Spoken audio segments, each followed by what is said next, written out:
L'UTMB, jamais une femme gagnera. Courtenay ne gagnera pas l'UTMB, ça je peux te le dire. Les femmes sont plus endurantes que les hommes, c'est-à-dire que quand la distance s'allonge, elles se rapprochent des hommes. Mais ça ne veut pas dire que le jour où on met tous les meilleurs ultracyclistes sur la course, les femmes gagnent. Parce que les hommes ont un avantage énorme sur les femmes, c'est qu'elles ont plus de globules rouges. Maintenant, si demain on organise un 1000 ou un 3000 km en courant, et que on met 10 millions de dollars à la gagne, donc si on organise une course comme ça, alors peut-être qu'effectivement les femmes arriveront à battre tous les hommes, c'est avec les meilleurs hommes au départ. Mais pour l'instant, c'est encore trop court. Si les femmes gagnent, c'est souvent parce qu'il n'y a pas les meilleurs hommes. J'avais hâte d'avoir cet épisode avec Guillaume Millet. Pourquoi? Parce que il y a quelques années de ça, lorsque j'ai battu le record de l'Enduroman, j'avais besoin de quelqu'un pour m'aider dans la gestion de l'effort, la fatigue et la récupération. On m'a dit, contacte Guillaume Millet. 1, je l'ai contacté. 2, il m'a répondu. Et 3, on a passé un bon moment ensemble pour exploser le record, oui, et explorer les stratégies de récupération sur cette épreuve. Guillaume m'a fait un game changer. Pourquoi? Il m'a posé une question. Il m'a dit, Cyril, pourquoi tu veux dormir? Je comprends pas. Lui qui avait fait des performances incroyables sur le Tour des Géants, forcément, quand il me pose cette question-là, il est crédible. Et là, ça me fait vraiment switcher. Et du coup, j'apprends à récupérer différemment grâce à lui. Comment? En découvrant déjà la lecture de son livre, l'Ultra Trail à l'époque. Ça, c'est la version 2.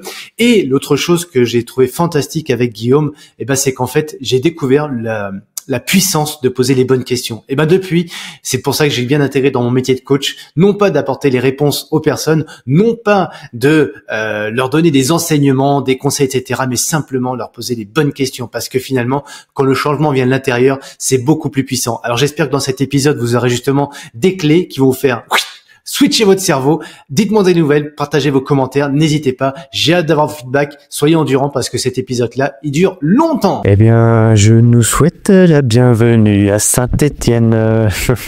C'était mon déplacement pour venir à ta rencontre, Guillaume Millet de ton nom de famille. Je te remercie pour la visite, déjà, de l'établissement. Ouais, j'étais l'IRMIS, l'Institut Régional de Médecine et d'Ingénierie du Sport à Saint-Étienne, sur le site de l'hôpital Nord. Ouais. Rien que ça. Ouais, ça s'appelle. Et t'es là, toi, depuis combien de temps, personnellement? Moi, depuis que je suis rentré du Canada en 2018. Donc, ça fait 6 ans que je suis dans ce bâtiment, mais avant de passer au Canada, j'étais déjà à Saint-Étienne. Donc, ça fait quelques années maintenant que je suis à Saint-Étienne. Ouais. Alors moi, personnellement, ça fait plusieurs fois que je te croise et que je t'accueille et qu'on échange, parce que le sujet de la fatigue, en ce qui me concerne, m'intéresse depuis pas mal d'années. Et puis toi, il t'intéresse depuis combien de temps ce sujet-là d'ailleurs? Depuis toujours, depuis que je fais de la recherche. Au tout début, ma thèse, c'était plutôt sur le coût énergétique, l'efficacité de déplacement, ce qu'il trouve en course à pied. Et même mon premier poste, qui était à l'université de Dijon, il y avait une équipe qui travaillait déjà sur la fonction neuromusculaire. Et je me suis intéressé assez vite à la fatigue dite neuromusculaire, la fatigue du sportif. Et donc ça remonte à 98, donc 25 ans quoi. Même ouais, c'est ça, 25 ans. C'était hier. C'était hier. En tout cas, dans ma tête, c'était hier. Je mets la mienne aussi. T'as quel âge déjà, rappelle-moi? Non, ça se demande pas, ça, au-delà. Si, je peux le demander, t'es pas obligé de répondre par contre. 56 ans dans quelques jours. Ouais, donc je te dois un immense respect pour plein de raisons. Déjà de m'avoir aidé, moi, dans mes questionnements sur la fatigue à titre perso. En 2015 ou 16, enfin la croisée des deux, et très vite on m'avait dit pourquoi t'appelles pas Guillaume? Je me dis c'est vrai ça en fait, il y a un super bouquet qu'il a écrit et j'ai même pas j'ai même pas pensé à oser le déranger. Voilà, c'était ça le truc en fait. Et puis je t'ai appelé, on s'est fait une visio. Et puis tu m'as posé une question qui m'a complètement déstabilisé dans le projet de faire du sport, enfin de faire une dépense énergétique pendant 60 heures. Moi je voulais savoir comment j'allais récupérer. Mais pourquoi tu veux récupérer? Pourquoi tu veux dormir? C'était la question qui m'a tout de suite interpellé. Et depuis, je suis tes études, bien plus que de lire tes livres. Et je te remercie pour tout ça déjà. Avec plaisir. Je te remercie parce que je me fais plaisir, donc si ça peut servir à quelques personnes, c'est mieux. Oui, parce que ça va nous servir aujourd'hui, parce que de plus en plus on entend et on le sait que les piliers de l'énergie, certains on les voit parce que sur son Apple Watch, alors je n'en ai pas un d'ailleurs, ou sur toutes ces montres avec toutes les datas, on voit qu'il y a des données qui sont importantes pour optimiser son énergie, la nutrition, Bouger, gérer son mental, respirer, peu importe l'ordre, mais il y en a une qui pour moi est la première, en tout cas la plus essentielle. Toi, tu l'avais pas mis en première, tu es la première, la plus importante, c'est de bouger, d'être en activité. Tu m'avais dit quand on avait échangé sur le podcast Champion de ma vie, mais moi, pour moi, ça reste la fatigue, quoi. Enfin, la fatigue, non, la récupération, on va le dire dans le bon sens. La récupérer, dormir, se ressourcer. Ouais, mais bouger et la fatigue, ça va ensemble. Et ça va ensemble. Si on bouge pas, on est fatigué. Ouais. Donc, si on se repose, on est fatigué, en fait. Finalement, il n'y a pas d'ordre. Tout est systémique, tout est dans tout inversement, comme dit l'autre, mais ouais, non, quand même. Après, c'est pas de quelle fatigue on parle. Si tu parles de la fatigue, effectivement, pour faire typiquement l'épreuve de fou que tu as fait, enfin le fou. On est toujours le fou de quelqu'un. Ouais. Moi, j'aime pas bien utiliser cette expression d'ailleurs d'habitude, mais en tout cas des efforts extrêmes, ou si on parle de la fatigue d'une personne qui a eu le cancer, effectivement, on parle pas de la même chose. Dans un cas, il vaut mieux effectivement se reposer quand même un petit peu, et dans l'autre, il vaut mieux aussi se reposer de temps en temps, mais il faut pas se reposer tout le temps, parce que si on fait que être sédentaire en disant bah oui, je suis fatigué, donc j'ai besoin de dormir, j'ai besoin de me reposer, ça fonctionne pas à long terme, c'est sûr. Alors, je pense qu'on aura le temps d'y revenir largement au cours de cette. Ouais, et puis plus récemment, pour parler un petit peu du contexte aussi, moi je suis très animé depuis de nombreuses années sur l'optimisation du mental, alors qu'il y a optimisation tout de suite performance et tout. Non, juste optimiser nos ressources mentales, peu importe l'objectif, que ce soit sportif, entrepreneurial, concentration, créativité, tout simplement. Et puis depuis quelques temps avec Eric Lacroix qu'on échange, on s'est dit quand même ce serait bien qu'on ait la possibilité que Guillaume nous rejoigne. On va dans leur réflexion. Qu'est-ce que je t'ai répondu? On va juste le citer. Les oreilles de entendu le dire, dis-le. Non, je l'ai vu, mais... Tu m'as dit, comme Eric m'a répondu et comme moi je réponds souvent aux gens, mais déjà alors je le dis avec mes mots, et toi tu porteras directement et toi, mais sentiment un peu d'imposteur, qu'est-ce que je vais foutre là-dedans, pourquoi, de quoi je peux apporter une expertise qui pour moi n'en est pas vraiment une, c'est juste une passion d'ailleurs, et puis en plus parce que vous expérimentez le mental, le cerveau, etc., c'est pas ma science quoi, donc moi je suis curieux par définition, mais je me sens pas du tout expert pour vous apporter quoi que ce soit dans mon expérience. Oui, je me sens imposteur dans le domaine de la préparation mentale. La preuve, c'est que quand j'ai eu besoin d'un vrai spécialiste, parce que je suis vraiment convaincu, comme toi évidemment, peut-être pas autant que toi, mais je suis aussi convaincu de l'importance du mental, je me sentais pas capable de traiter ça moi-même. Donc j'ai fait appel à François Castel pour mon livre sur l'Ultra Crème. J'arrive aussi, je l'ai lu entre temps. Voilà, je me fais mystère. C'est génial, s'il peut participer aussi à ça. Il sera gérant de, je pense qu'il est vraiment bon. Il fait partie des gens en tout cas qui sont très bons dans le domaine et beaucoup d'expérience. Donc voilà, j'avais besoin d'un spécialiste. Bon, il se trouve que je connaissais François. Mais tout quand tu m'as demandé de vous rejoindre dans cette... je sais pas ce que c'est exactement d'ailleurs, quelle structure, mais ouais, je crois que c'est encore en développement. En tout cas, voilà, effectivement, moi je suis curieux, donc... même si les journées font que 24 heures, je dis souvent oui. Après, des fois, je regrette, mais là, en l'occurrence, je pense que je vais pas regretter, je vais apprendre des choses. Mais en même temps, je suis pas sûr de pouvoir vous apporter grand-chose en retour. Donc, je serai de mon mieux. En même temps, je suis intéressé parce que la fatigue, d'un point de vue physiologique, ça reste, de mon point de vue, quand même la base. Mais au niveau de la performance, on doit se servir de ce que l'on connaît de la fatigue physiologique, mais on ne peut pas se contenter de ça. La performance, évidemment, ce qu'on vient de dire, tout n'est pas dans la tête comme on entend souvent. La décision ultime, effectivement, elle est dans la tête, de ralentir ou d'accélérer ou de s'arrêter ou de continuer.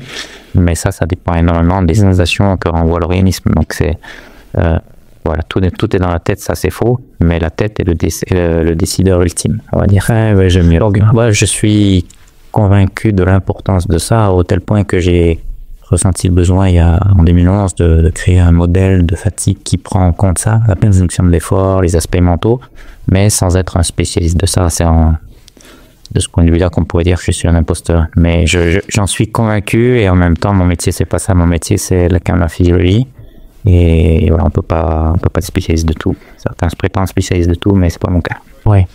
Non, mais par contre, l'idée, tu vois, c'est ça, en étant plusieurs autour d'une table, on peut être en tout cas dans une académie, une structure, un pôle, peu importe le terme, comme tu disais, allez, j'ose le dire, d'excellence, parce que jamais j'oserais, et c'est peut-être un tort, t'es con quand même pour pas dire ça des fois, parce qu'il faut assumer aussi que tu as des domaines d'excellence et que tu peux être excellent dans les domaines.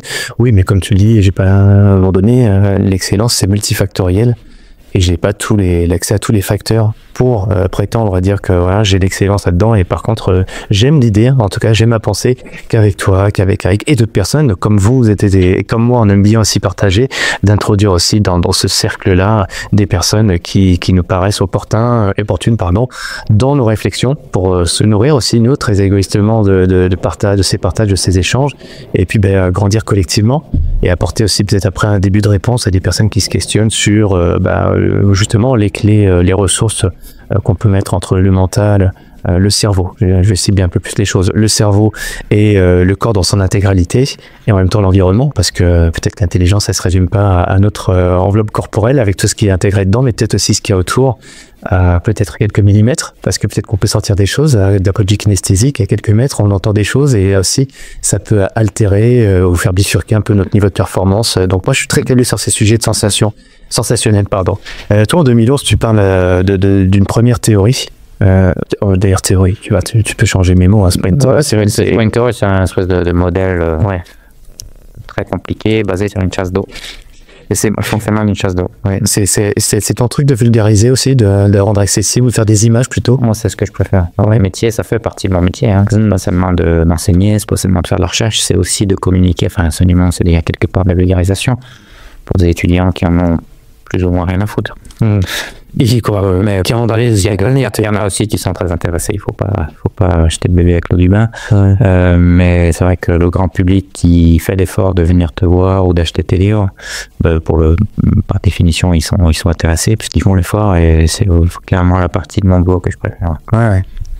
Ouais, puis avec ce côté un peu taquin, un peu biaisé, enfin m'apporter des biais un petit peu pour qu'on voit les choses différemment, quoi. Ouais, j'essaye en tout cas. Et puis surtout en essayant de pas se prendre au sérieux. Et là, pour moi, s'il y avait un truc au-dessus de tout, c'est ça, quoi. Ça n'empêche pas de faire les choses le plus sérieusement possible, mais quand tu les présentes, déjà parce que ça passe mieux, si tu arrives à mettre un petit peu d'humour, je pense que le message il passe mieux, et puis les gens, au moins s'ils ont rien à apprendre, au moins ils se font pas trop chier, quoi. Et parfois tu le fais aussi en anglais d'ailleurs, puisque tes études avec un accent bien français, mais oui, j'essaie. Ouais, mais quand même pas mal, hein. Pas si pire que de retour. Je fais de mon mieux. Ouais. T'es plus dans le Jura, par contre c'est vrai que t'es unitaire du Jura, hein. D'ailleurs dans ton bureau, il y a... La cité de Morbihan n'existant pas encore, j'ai été obligé de délocaliser. T'étais précisément de Morbihan? Oui. Passer mon enfance à Morbihan. Ouais, c'est un peu tristoun, quand même, Morbihan. Le fromage. C'est dommage, ça partait bien jusqu'à là cet entretien, mais il va être beaucoup plus court que les autres puisqu'on va s'arrêter là. On aurait même pu le faire dehors. Si. C'est ma fin de parole de mauvais, celle-ci. On a même pu le faire dehors. Attends, mais c'est une blague. Dire que Morbihan, quel terme? Je n'ose même pas répéter le phénomène qui était utilisé. Bon, le village n'est pas terrible. Non, pas sur la nationale, mais par contre, les alentours, moi. Formule 1, oui. Mais non, mais là, je te l'ai dit. Non, mais le village, le village, je peux rien à faire, je le connais. Ouais, non, je connais très bien, parce que on y a de temps en temps par là-bas pour des raisons professionnelles, et en tout cas, c'est un peu austère comme Saint-Claude et tout, mais par contre, qu'est-ce que c'est beau autour, c'est vraiment très beau. Donc c'est pour ça que tu sortais du village pour aller sortir, t'entraîner, t'extirper de cet encaissement de là. Alors, Morbihan, c'est pas encaissé, c'est Morée, c'est encaissé. Ah, ça, c'est vrai, et autant pour moi. Je le Morée, alors là, c'est pas pareil. Oui, je te l'avoue. Morée, c'est un peu le tiers-monde. Morbihan, c'est à combien de kilomètres, quand même? C'est à 5 km, mais c'est rien. Ouais, donc c'est ce qui t'a amené d'ailleurs toi dans ton enfance à sortir, aller là-haut. Pourquoi t'étais mis à sortir de chez toi pour aller dehors dans ce froid? À l'époque il faisait froid, aujourd'hui c'est fini. Mais... Ouais, à l'époque il y avait 1,50 m de neige, aujourd'hui non plus, mais ça faudra un ancien combattant, hein, mais c'est pas grave. Bon, c'est les jeunes qui s'installent et ils disent... Et surtout, il faudra couper ça parce que alors, vraiment, ça fait chier tout le monde d'acheter le direct. Mais... moi, ça me fait plaisir. C'est un peu plaisir quand j'arrive. Alors, les gens, ça les emmerde de dire, mais qu'est-ce qu'on a ciré de sa vie? Eh ben, figure-toi que non, parce que tous les gens qui me font des feedbacks, en fait, ce qu'ils aiment bien. Alors, des fois, on apprend des choses. Oui, je l'avais pas vu comme ça. Mais ce qu'ils préfèrent par-dessus tout, c'est mais je viens de là-bas, je connais les gens. Mais là-bas, ils font de fromage et j'aime trop ce fromage. C'est des anecdotes. Mais c'est le Morbihan en l'occurrence, effectivement. C'est vrai, là, c'est par exemple. Non, qui m'a poussé dehors. Mais ça, c'est important parce qu'effectivement, on peut relier mon enfance avec ce que je fais aujourd'hui. C'est-à-dire, si j'avais pas habité dans le Haut-Jura avec aux pistes de. Moi, j'habite à un endroit où il y avait à 50 mètres. Ça, c'est ma vie personnelle, mais pour le coup, ça a quand même un intérêt. Une piscine couverte. À 55 mètres le départ des pistes de ski de fond et à 60 mètres une piste de ski alpin.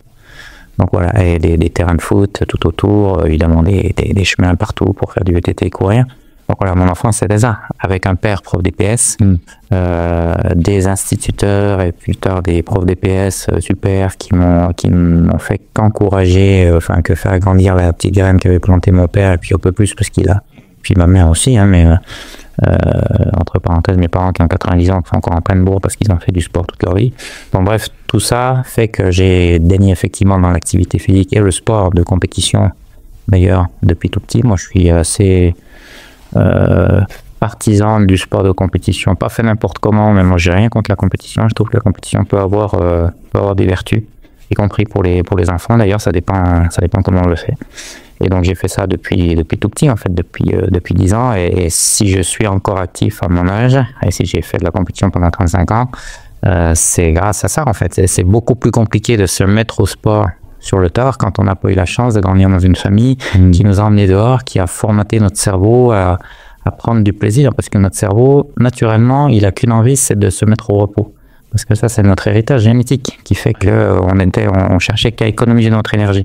Mais si on n'a pas contrebalancé ça par le plaisir qu'on a pu prendre, un peu forcé peut-être au départ par nos parents, puis finalement on se rend compte que c'est des expériences agréable, surtout effectivement si ça se fait avec d'autres copains, si ça se fait dans un cadre super, si tu fais du ski, en plus tu as les sensations grises, etc. Donc des sensations positives font que maintenant pour moi c'est vraiment tellement facile de me dire ah ben il neige, je vais aller skier, et pas putain il neige, je fais chier encore de neige sur la route, faut payer la cour, etc.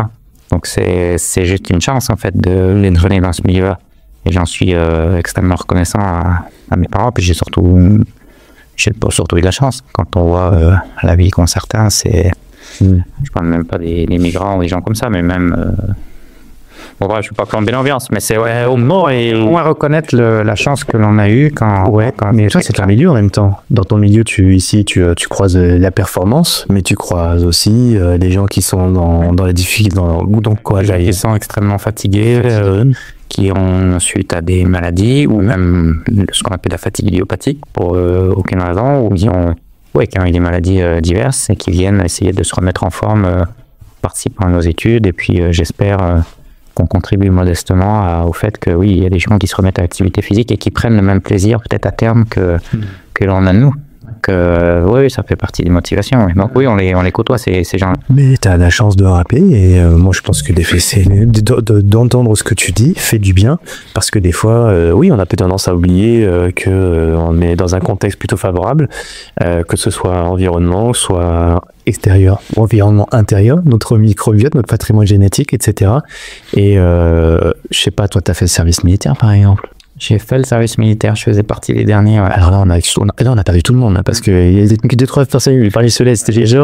Mais les moins de 30 ans ne peuvent pas quand même. C'est 49, je crois. Pour être presque précis, tu vois. Ouais, t'es pas loin. Hein. Et ouais, parce que c'est le contingent juste après moi ou deux après, bref. Et c'est un moment de marquant dans une vie où tu te rends compte que finalement tu as quelques privilèges, privilèges de naissance, privilèges d'endroit où tu es arrivé sur Terre. Et on a peut-être tendance à oublier parce que parfois on est dans des environnements où on croise des gens qui nous ressemblent, et la vie ne fait que des fois, bah oui, on va aux endroits où les gens nous ressemblent. Le cerveau peut-être aussi, comme tu disais tout à l'heure, il va parfois à la facilité, mais il va aussi plus vers les gens qui nous ressemblent. Et bon, de se rendre compte des fois que la diversité et avec tout ce que ça peut intégrer, bah tu dis ouais, finalement il peut neiger, finalement aujourd'hui je me suis pas en très grande forme, mais j'ai quand même la possibilité de me lever, j'ai la possibilité d'aller dehors, et oui, il y en a qui n'ont pas cette possibilité là pour des raisons qui sont... Le sport, et je pense l'ultra en particulier, ça c'est un peu tarte à la crème, et donc il y a des gens qui vont dire c'est du bullshit, mais moi j'y crois. Ouais.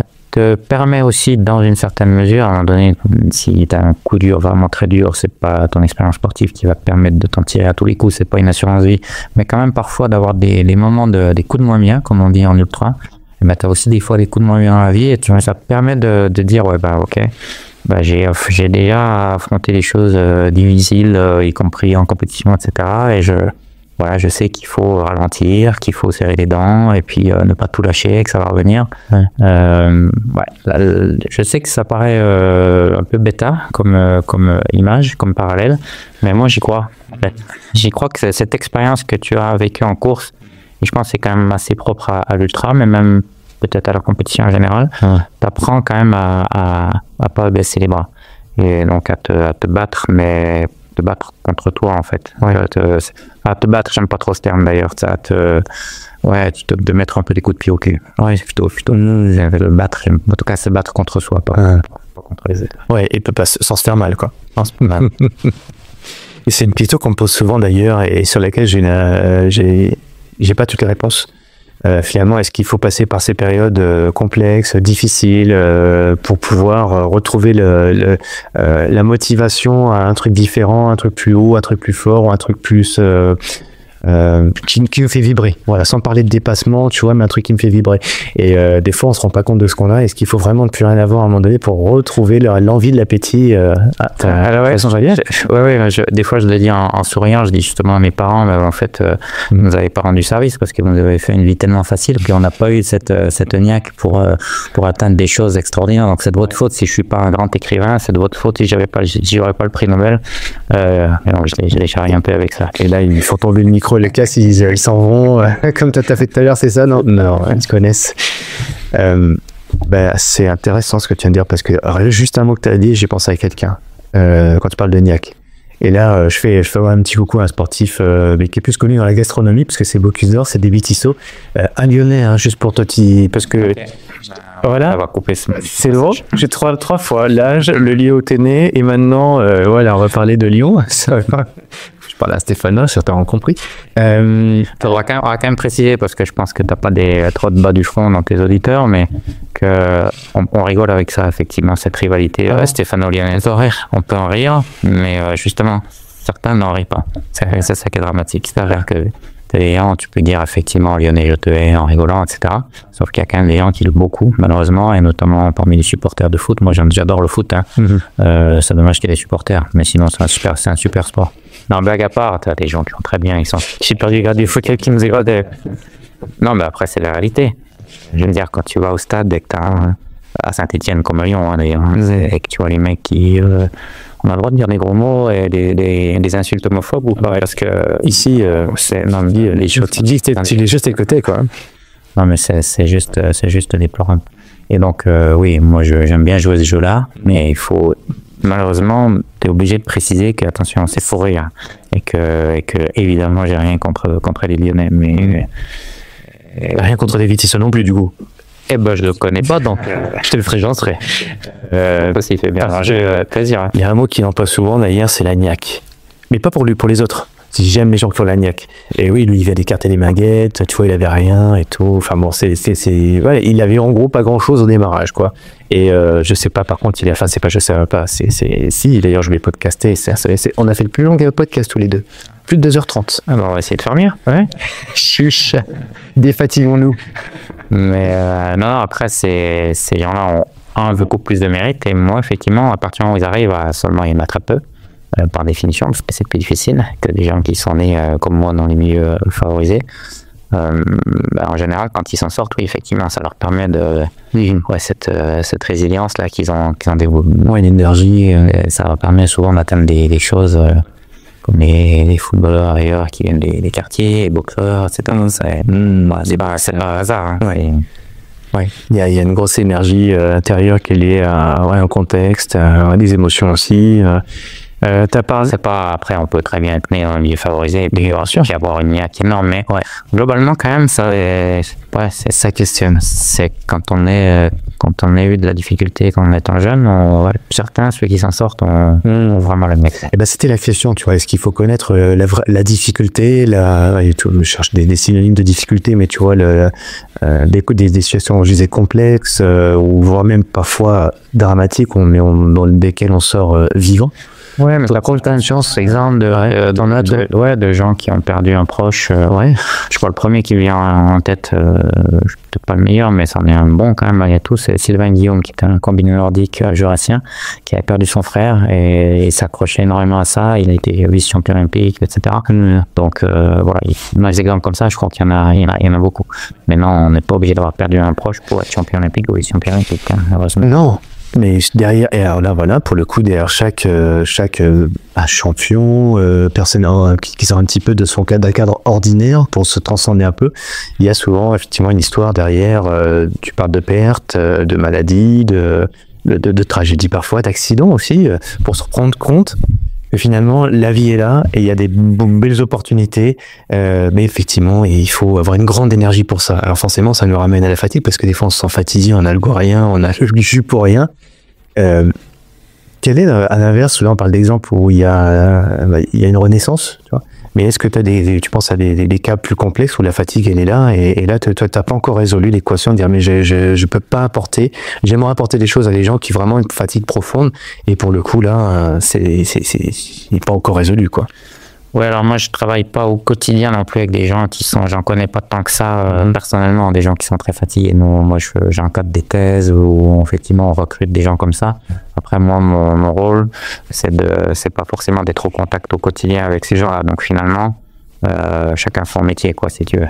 Mais pour répondre quand même à ta question, on a effectivement un grand nombre de personnes parce que ce que je dis, bougez-vous, mettez-vous à l'activité physique, essayez de sortir de ce cercle vicieux de la fatigue, tout ce que je développe depuis, j'ai l'impression de me radoter un petit peu là, surtout depuis que le livre Défatiguez-vous est sorti. Alors profite pour parler. Je profite pour citer avant d'oublier mes deux co-auteurs, David Dupin et Baptiste Morel. On a écrit ce livre à 3, donc c'est important de le préciser. Qui est destiné pour qui d'ailleurs? Pour le grand public. C'est vraiment les gens qui sont fatigués ou qui l'ont été ou peut-être ceux qui vont l'être un jour, parce qu'on est tous plus ou moins un jour ou l'autre en tout cas touchés par ça, plus ou moins longtemps, etc. Après c'est tout à fait normal dans la plupart des cas, mais il y a quand même beaucoup de gens qui en souffrent. Voilà, c'est un vrai problème de santé publique, cette fatigue. Et donc tout ce qu'on dit en théorie, oui, l'activité physique c'est le seul remède, etc.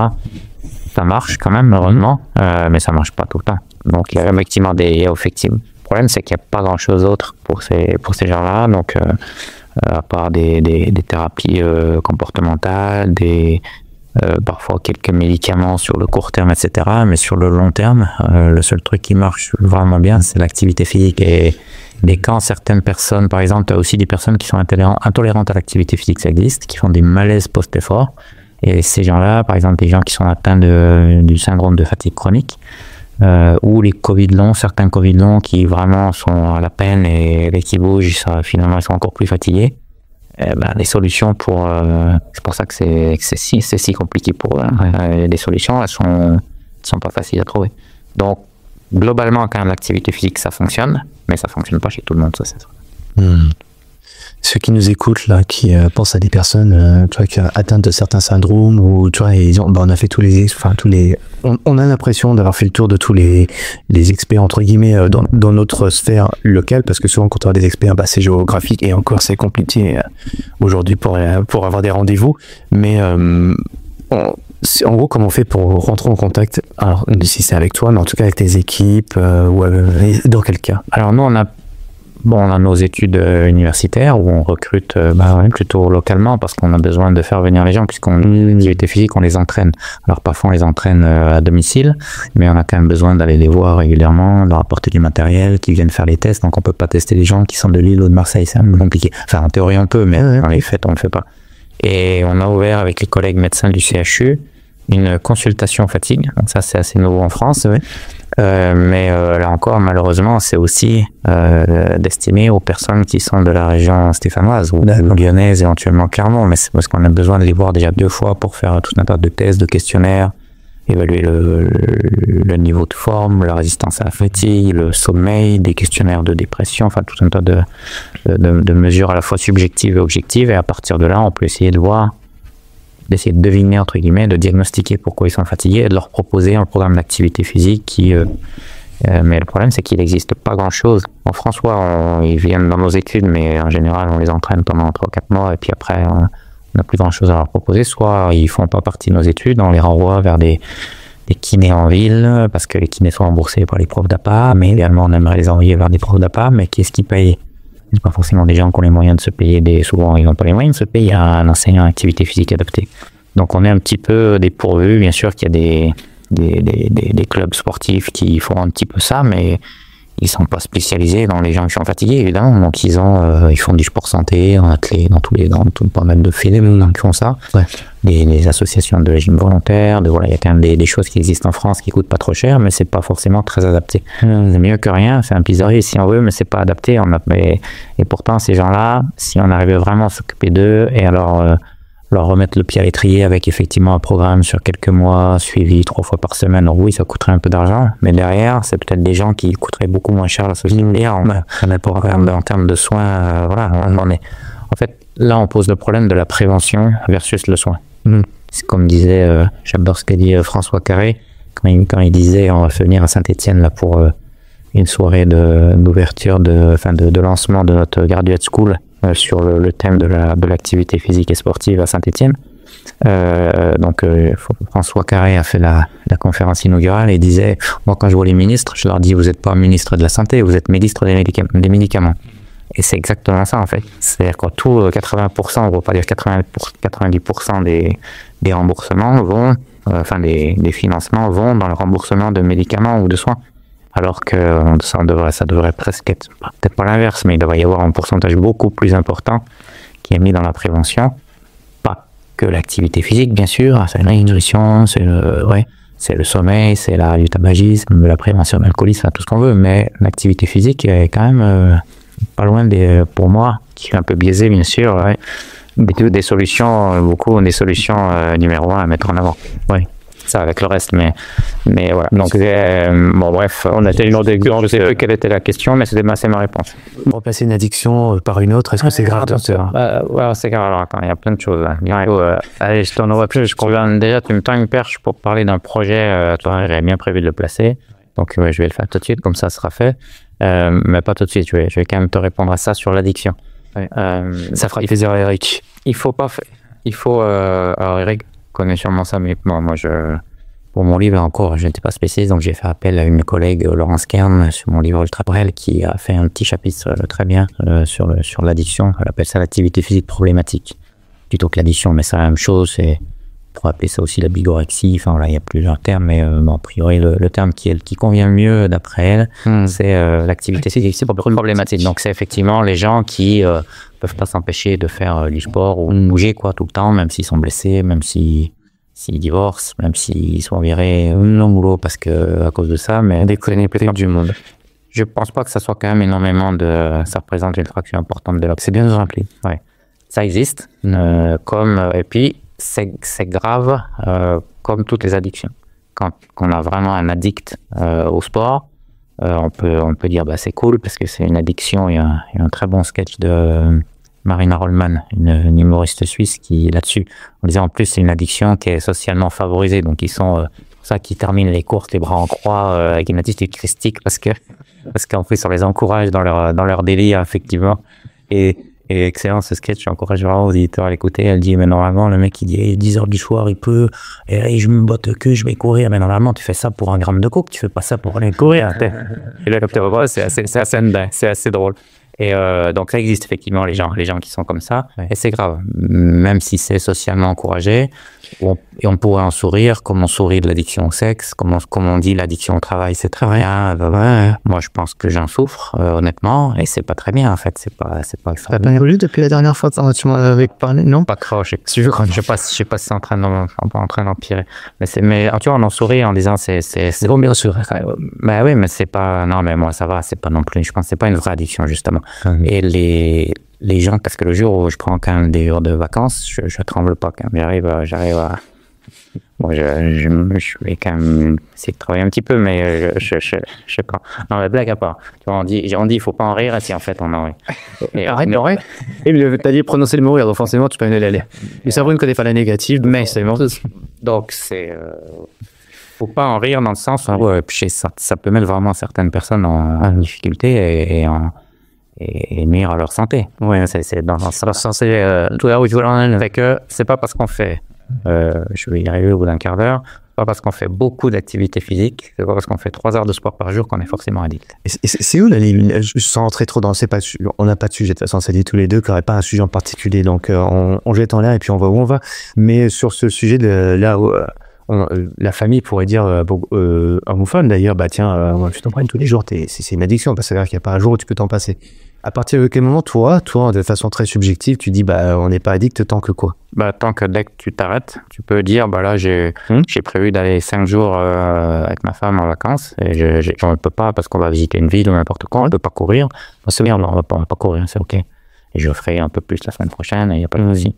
Il y a le problème de la compétition. Si on prépare des compétitions, on va bien ça parce que ça nous freine dans notre objectif. Mais s'il n'y a pas d'objectif et qu'on a vraiment besoin d'y aller absolument et qu'on ne peut pas se passer de 2 jours ou même d'une séance certaine d'entraînement sans réellement trembler en disant c'est pas possible, je vais pas y arriver si j'ai pas ma dose. Mais c'est vraiment ça, j'ai pas ma dose d'activité physique comme j'ai pas ma dose. Alors, je peux être le laboratoire sur ce sujet-là parce que moi, on a pu me le dire, moi, bah t'es addict, t'as une addiction absolue quoi. Et moi, alors je pouvais en rire déjà d'une, mais moi, j'ai jamais fait des quantités extraordinaires d'entraînement. C'est qui dit ça? Non, mais pas honnêtement. Quand même, quand je courais beaucoup, quand je faisais UTMB, pas trop mal, etc. Et quand je faisais vraiment les grosses semaines, je faisais 15 heures d'entraînement, mais souvent, je faisais moins de 10 heures d'entraînement par semaine. Donc, on est quand même loin d'un gros volume que font certains à plus de 30 heures. Mais je me souviens quand je faisais ma thèse, où je faisais partie d'une équipe de ski de fond. Alors, j'étais pas très très haut niveau, mais on s'entraînait quand même pas mal, donc régulièrement, effectivement, 15 heures par semaine. Et dès la dernière course de la saison passée, je passais de 15 heures à 0. Alors, je dis pas que c'est terrible non plus, c'est pas très sain non plus comportement, mais en tout cas, j'étais pas si capable d'arrêter du jour au lendemain pour rattraper le temps perdu sur ma thèse que j'avais perdu pendant l'hiver, et ça me posait pas de problème. Donc là, tu te dis, je suis pas addict. Mais il y a effectivement des gens, ceux qui sont dans nos cobayes qu'on a eu dans les différentes études, c'était relativement facile de repérer quelques coureurs qui étaient vraiment addicts. Il y en avait, mais c'est pas la majorité. Ouais, c'est pas, parce que bon. Donc on doit là, quand tu disais, on s'entraîne beaucoup, on est addict. Non, c'est bien 2 choses différentes. C'est pas le volume d'entraînement qui fait l'addiction. Ouais, c'est l'incapacité de s'arrêter, ne serait-ce que temporairement. Pour moi, c'est une définition. Je ne sais pas si vous serez d'accord avec moi, mais... Ouais, mais bon, en tout cas, pour ceux qui écoutent et qui, des fois, peuvent avoir un doute, tout le monde, les gens dans notre environnement peuvent te dire t'es addict, bon, bah, t'as un début de réponse, tu sais quand te positionner. Et non, qu'on parle de ça, il faut aussi arrêter de penser que quelqu'un qui fait 3 heures de sport par jour est forcément en mauvaise santé, même sans parler de l'addiction. D'un point de vue physique, il va se détruire. Non, un mec qui fait 3 heures de sport par jour est en bien meilleure forme que quelqu'un qui fait même jamais. Ah ben ça, c'est un autre sujet. Après, on reviendra sur le projet, parce que tu sais, au départ, tu avais un projet dont tu voulais me parler. J'ai mis tes projets, 3 petits points. Mais sur ce que tu viens de dire à l'instant, ouais, tu fais quand même trop. Pareil, c'est d'un point de vue social, hein, c'est dans ton environnement, tu as ta pratique, tu es dans l'ultra, où tu t'entraînes quand même suffisamment, on va dire, tu disais 3 heures par jour, par exemple. Les autres peuvent dire attention parce que passer un certain seuil. J'ai eu des études qui disent que là, pour le coup, c'est contre-productif pour ta santé. Alors, forcément, le terme n'est pas adapté, mais quelle que soit l'activité, quel que soit le produit, à un moment donné, c'est néfaste. Tu connais la dose. Voilà, rien n'est poison, tout est poison, c'est la dose qui fait le poison. Hein. C'est un adage qui est connu. Et effectivement, à un moment donné, l'activité physique, comme boire de l'eau, si tu bois, je connaissais un gars, non mais c'est une vraie anecdote, hein. On m'a raconté, donc ça se trouve. Et ça se trouve, ça a été empêché. Mais connaissant un petit peu le gars, c'est possible. Je vais pas dire son nom, j'aimerais bien savoir ce qu'il devient d'ailleurs, parce que c'était le genre de gars, on lui a dit qu'il fallait faire des abdos, il faisait 3 heures d'abdos par jour. Il s'entraînait, lui, pour le coup, il était vraiment addict à l'activité physique, au sport, à l'entraînement. Et un jour, il avait une tendinite. Le médecin lui a dit qu'il faut boire beaucoup d'eau. Il se relevait la nuit pour boire de l'eau. Il buvait 20 litres d'eau par jour. Donc, voilà. Donc là, effectivement, il y a un profil un peu addict. Je ne sais plus pourquoi. Oui, donc tout est poison. Donc, boire de l'eau, à ce moment-là, c'est poison. Ouais. Et quand on boit trop d'eau, on est en hyponatrémie et on peut mourir de ça. Donc, c'est tout poison. Donc, l'activité physique en excès, ça peut être poison, effectivement. Mais il faut arrêter de croire que c'est quand tu dépasses 1 heure de sport par jour, tu commences à basculer de l'autre, cette espèce de U inversé, où si tu fais 3/4 d'heure, c'est mieux qu'une demi-heure, 1 heure, c'est mieux que 3/4 d'heure, mais attention, si tu commences à passer 1 heure par jour, 1 heure et demie par jour, attention, tu te mets en danger, ça c'est bullshit. Oui, effectivement, si on prend dans l'autre sens, si les effets positifs, si je passe de 0 à 15 minutes, je fais énormément par jour d'activité physique, c'est super pour ma santé. De 15 à 30 minutes, je vais encore gagner beaucoup. De 30 minutes à 1 heure par jour, je vais gagner un peu moins. Puis à un moment donné, tu arrives sur un plateau. Donc, si je fais 2 heures, non, quand je disais tout à l'heure 3 heures, tu es en bien meilleure santé. Non, si tu fais 3 heures, tu n'es pas en bien meilleure santé que si tu fais 2 heures. ou même si tu fais 1h30 par jour. Je ne sais pas même où est la limite, c'est impossible à dire, parce que ça dépend si on fait du vélo, de la course à pied, si on fait de la natation, si on fait tout seul ou avec d'autres, sinon on est obligé de prendre son temps de sommeil pour faire du squat. Tu vois, c'est tellement de paramètres, mais c'est compliqué. Mais globalement, quelqu'un qui a les moyens de le faire, qui n'est pas obligé de se lever aux aurores et qui n'est pas addict et qui ferait 2 heures régulièrement de sport par jour, il y a quand même bien les chances qu'il soit en très très bonne forme. Ouais. Par contre, oui, quand on commence à passer les 3 heures, 3-4 heures par jour, oui, on peut. Là, effectivement, peut-être que les effets sur la santé commencent à être un petit peu antiphysiologiques, mais c'est pas un U. C'est-à-dire, t'as pas des effets majeurs délétères. Oui, c'est un petit peu moins bon. C'est ça, en fait, les données. C'est une espèce de J, comme ça. Donc, tu gagnes beaucoup dès que tu fais de l'activité physique. Après, tu as une espèce de plateau. Et sur la fin, ça remonte un petit peu, dans le sens, oui, ça devient un peu moins bon pour la santé, mais c'est pas dramatique pour la santé. Si tu fais 3 heures de sport par jour ou 4 heures par jour. Ouais. Et puis après, comme tu le dis, ça dépend de la pratique, de l'intensité, le sport. Ça dépend si tu es capable de couper régulièrement. Là, on retrouve un peu les problématiques plutôt liées à l'entraînement en ultra. Des gens qui s'entraînent beaucoup, mais qui sont capables de couper, avec la course à pied et de faire des sports portés plusieurs semaines dans l'année ou pas. Un bon exemple, c'est Kylian Jornet. Qui oserait dire que Kylian n'est pas en bonne forme? Je trouve un peu plus vite. Bah justement, on verra quand Kylian aura 80 ans. Oui. Il fait pas un beau petit vieux. Ouais, je serais vraiment étonné. Mais lui, justement, pourtant, il en fait des heures d'entraînement. C'est même spectaculaire, et puis il y a des intensités, il a la physiologie pour ça, donc mais moi je suis sûr que ça sera un beau petit vieux et voilà, j'espère qu'il lui arrivera rien en montagne. Voilà, le reste il est plutôt là pour lui, parce qu'il est quand même des fois d'intérieurement un peu complexe. Et voilà, ma crainte pour Kylian, c'est plutôt ça, de mourir un accident. Mais si c'est pas le cas, je suis sûr que ça sera. Mais Kylian, il skie 6 mois pas. Il fait quoi pour rien. Bon, on dévie un petit peu, mais bon, on a dit je peux. Non, toi, on ne dévie pas du tout pour l'instant. Je vais te dire pourquoi, parce que la question que j'avais, qui faisait pas transition, mais peut-être qu'elle est. Je voudrais te poser la question brute, en fait, par rapport à ce qu'on disait. Est-ce que l'ultra, ça fait vieillir, ça fait mieux vieillir? Alors, je repose ma question trop long parce qu'en fait, ce matin, Philippe, on a fini le podcast, tu vois, c'était la transition avec toi. J'ai fait conclusion sur cette phrase-là qui m'a dit: le sport n'apporte pas les années de vie, mais le sport apporte de la vie aux années. Merci. C'est ça. C'est beau. Ouais. Et on verra, comme disait encore François Carré dans la même conférence, il disait, moi j'ai jamais vu quelqu'un qui me disait, docteur, j'ai envie de vivre plus longtemps. Il disait, j'ai envie de vivre mieux. Mieux, exactement. Donc c'est ça, et le sport c'est ça, c'est ça, je suis entier. Et l'ultra aussi. Et l'ultra, on n'est pas obligé de faire de l'ultra. Non, mais globalement, l'ultra, on ne peut pas dire que le summum pour être en bonne santé, c'est de faire de l'ultra. Ouais, moi, j'ai jamais dit ça. Mais Vincent, je me suis battu contre l'idée, et je pense toujours, jusqu'à preuve du contraire, qu'on peut faire de l'ultra sans être en mauvaise santé. Et si notre motivation, c'est de faire de l'ultra et qu'on a envie de ça, que ça nous plaît, eh ben, faisons de l'ultra. Non, personne n'a dit que c'était obligatoire de faire de l'ultra pour être en bonne santé. Bon, c'est dommage, j'aurais perdu tout le monde sur ce podcast, à cause de moi, mes questions provocatrices. Mais là, tu vois, là, pour le coup, ceux qui écoutent là se disent, bon, bah, je suis rassuré quand même, quoi. C'est toi qui le dis. Et toi, t'es pas n'importe qui. Déjà après, je suis pas sûr de mon coup, là-dessus. T'as pas d'études contraires. Il n'y a pas d'études contraires. Voilà, c'est ce que je dis toujours. Je dis, apportez-moi la preuve que l'ultra est néfaste à la santé. Et après, on pourra rediscuter sur le long terme. Oui, il y a des effets délétères sur le court terme, oui, quand on voit certains à l'arrivée, etc. Ça, tu te dis, ouais, quand même, c'est pas très bon pour la santé. Sauf que derrière, les gens récupèrent, il y a des micro-traumatismes sur lesquels on récupère, etc. Et si on enchaîne les ultras toutes les semaines, oui, ça, c'est mauvais pour la santé. C'est une façon de pratiquer plus que jouer les autres.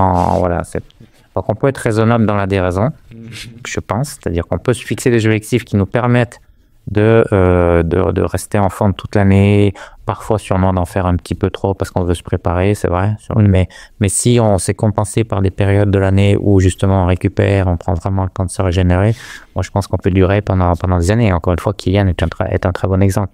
Après, Kylian c'est une exception évidemment, mais il y a aussi plein de gens, là où je voulais en venir, c'est qu'il y a aussi plein de gens qui, en fait, on a un petit peu parlé toi-même tout à l'heure, qui étaient des anciens fumeurs, qui étaient des anciens obèses, qui un jour ont vu l'UTMB à la télé, ils se sont dit, oh, c'est génial, moi j'ai envie de faire ça.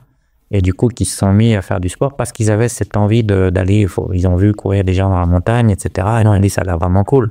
Et si on leur avait montré les mecs qui couraient sur un tapis roulant ou qui faisaient peut-être de la marche nordique, ils auraient peut-être continué à fumer et ils m'auraient picolé.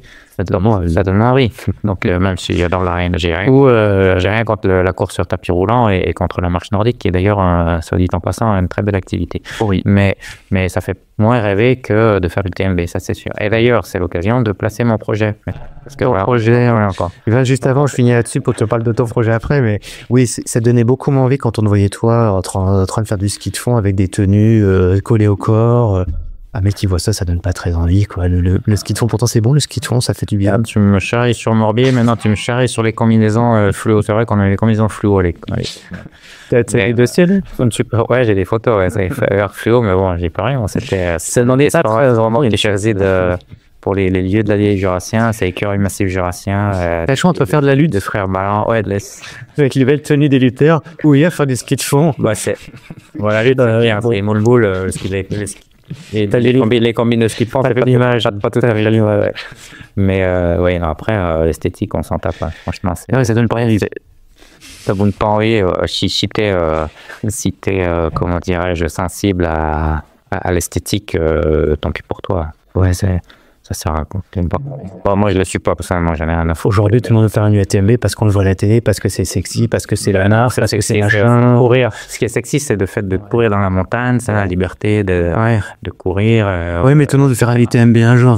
Parce qu'ils ont vu ça, c'est trop cliché. Je sais pas si tu vois un mec, même en combinaison fluo, qui skie dans la combe à la chèvre, un petit matin, premier à passer quand la dameuse est passée, que t'es premier à faire la trace, t'as le soleil qui se lève, une mêlée de brume, là il fait -5, pas froid mais pas trop.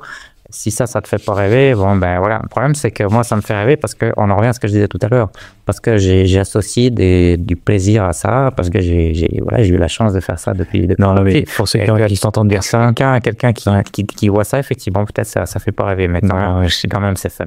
Mais c'est fun, et puis suivez les Jurassiens justement sur leur compte Instagram, ils ont 1000 personnes qui suivent 2000, et en fait tu vois leurs images, c'est trop beau. Et après il y a ça, et puis derrière tu rentres et t'as la fondue, t'as le Morbier, t'as les deux quoi, le vin du Jura, l'un n'empêche pas l'autre, hein. D'accord. Faut pas croire que tous ceux qui font des ultras sont complètement. Ouais, je pensais que t'allais parler une fois de vegan, plus de viande, plus de fromage, plus de laitage, parce que les vaches, ça, c'est pas bon, le lait de vache, le lactose. Alors, ça va, mais ça détruit la couche 2, on est obligé de tout faire d'un coup. C'est des vaches qui sont responsables de la couche 2, de ces trucs-là qu'on entend. Bon, ouais, le bref, je t'arrête. C'est un petit peu vrai, mais parce que. Bref, bon, à côté d'autres choses, c'est peut-être une paille. Allez. Un projet, de quoi tu parles? Alors, projet, ça fait trois fois que j'essaye de le placer. Non, mais je sais, non, mais c'est l'idée, effectivement, c'est de se dire, l'idée du projet, c'est, je veux dire ce qu'on veut faire, attendez bien, après je dirais, attendez bien, parce que vous allez peut-être vous dire que je suis fou, et vous aurez sûrement pas tort. C'est de prendre des gens qui sont complètement sédentaires depuis plusieurs années, donc qui n'ont pas fait de sport ou même d'activité physique depuis qu'ils sont sortis du lycée ou de la fac et qui ont au moins 30 ans, et de les emmener à courir autour du Mont Blanc, justement la CCC ou peut-être UTMB, on hésite encore en 18 mois. En 18 mois. En 18 mois. Donc moi je suis persuadé, pourquoi je veux faire ça? Je veux arriver à montrer qu'en prenant une quarantaine de personnes, les hommes, des femmes, on arrive effectivement à en emmener la majorité en 18 mois à accomplir au moins 100 km, pourquoi pas même un tour complet du TMB si on se donne un petit peu plus de temps, peut-être 2 ans. Parce que l'être humain est vraiment fait pour ça. La course d'endurance fait partie de notre héritage. C'est pour ça qu'on n'a pas le choix et qu'on est obligé de faire de l'activité physique. Et courir, c'est parfait, c'est l'activité la plus simple. Parce que nos ancêtres étaient des gens qui devaient courir pour aller chasser. Sapiens, Sapiens. C'est ça qui nous a permis d'avoir accès à des protéines animales, qui a développé notre cerveau, et c'est comme ça qu'on a pris le pas sur toutes les autres espèces animales. Donc on est born to run, pour reprendre l'expression, on est born to run, On a un peu oublié qu'on était born to run. Et donc, cette étude est là pour effectivement de montrer que effectivement, on est born to run et moi, je suis persuadé qu'on peut arriver. Alors, évidemment, ça sera pas 100% des gens, parce qu'il y en a qui vont arrêter, qui auront plus envie, qui vont dire, ouais, c'est génial, mais finalement, j'ai pas envie de le faire. Et le lien avec ce qu'on disait tout à l'heure, c'est pour ça que je voulais en parler maintenant, c'est de dire, oui, peut-être que ça peut paraître fou, et en même temps, les gens se disent, bah oui, moi, des fois, on me dit, mais pourquoi tu fais pas une étude où tu montres que de s'entraîner 3 fois par semaine, c'est bien pour la santé? Bah, parce que ça a été fait 1000 fois. Donc, j'aurais bien aimé de refaire pour la 1001e fois quelque chose qui a déjà été fait 1000 fois. Donc, je pousse le truc dans son paroxysme en disant, oui, les gens vont s'y mettre progressivement. On n'est pas Avec la prépa aussi lourde, on s'impose. On va s'entourer de gens qui savent entraîner, notamment École de Trail, sont partants sont visualisés, voilà. Coucou à Sébastien. Bon, pour l'instant, on n'a pas commencé, mais en tout cas, on a commencé à mettre des briques et ça, c'en est une. Des gens qui savent faire de la prévention des blessures, qui savent cadrer progressivement, savent ce que c'est que la progressivité, et sans aller au suicide. Après, je peux me planter, mais moi, je veux essayer, en tout cas, au moins de montrer que c'est possible, parce que les gens auront cet objectif de dire, bah ouais, c'est vraiment fun, j'ai envie de faire ça, j'ai envie de changer de vie, ça va être, c'est une vraie motivation, c'est pas juste, on me demande d'aller faire 3 fois 30 minutes d'activité physique sur un tapis roulant par semaine. Alors, est-ce que c'est vrai, Guillaume, tu sais, on va passer un peu sur les réseaux sociaux. Alors, moi, c'est parce que je suis peut-être biaisé que je vois ces genres de choses. Bon, j'ai pas attendu de voir ça sur les réseaux sociaux pour savoir que l'homme est capable de courir longtemps. Et c'est une machine qui est faite pour courir. Dixit, d'ailleurs, les études avec la technique du coureur, etc., comment l'organisme on est fait par rapport à d'autres animaux. Et justement, j'ai vu passer un truc il n'y a pas très longtemps, tu vois, les animaux qui courent, tu vois, et l'homme part très très lentement. Il y a des léopards, autruches, cheval, etc., et passer 100 miles, effectivement, celui qui dure et qui va peut-être le plus vite, le plus loin en tout cas, et par rapport à un cheval, c'est toi, c'est nous. Ouais. Est-ce que c'est vrai? Oui, il y a une course qui est organisée sur même moins long que ça et l'homme arrive à battre les chevaux. C'est dingue. Alors, surtout s'il fait chaud. Exactement. Et en plus, ça, c'est un autre sujet d'ailleurs. L'homme est surtout très fort pour thermoréguler et avec le map de... Ouais. Alors après, effectivement, les chevaux sont aussi très endurants. Si tu mets des huskies dans le froid, ils sont aussi très endurants. Par contre, les huskies dans le chaud, un peu moins déjà. Donc l'homme est... Par des températures et des températures élevées, il y en aura de plus en plus. Donc les huskies, on va les battre à plat de cœur de plus en plus souvent. Et vous prenez les huskies. Mais qu'est-ce qui fait que l'homme est fait pour justement ça? Alors tu l'as dit parce que on a été thermorégulé. Donc ça c'est une thermorégulation, la thermorégulation, la physionomie aussi, et la physiologie, la morphologie. La morphologie, on a un peu comme les kangourous, on a des grands tendons qui nous permettent de stocker l'énergie élastique quand on pose les pieds, donc on se sert de nos muscles et de nos tendons comme des ressorts.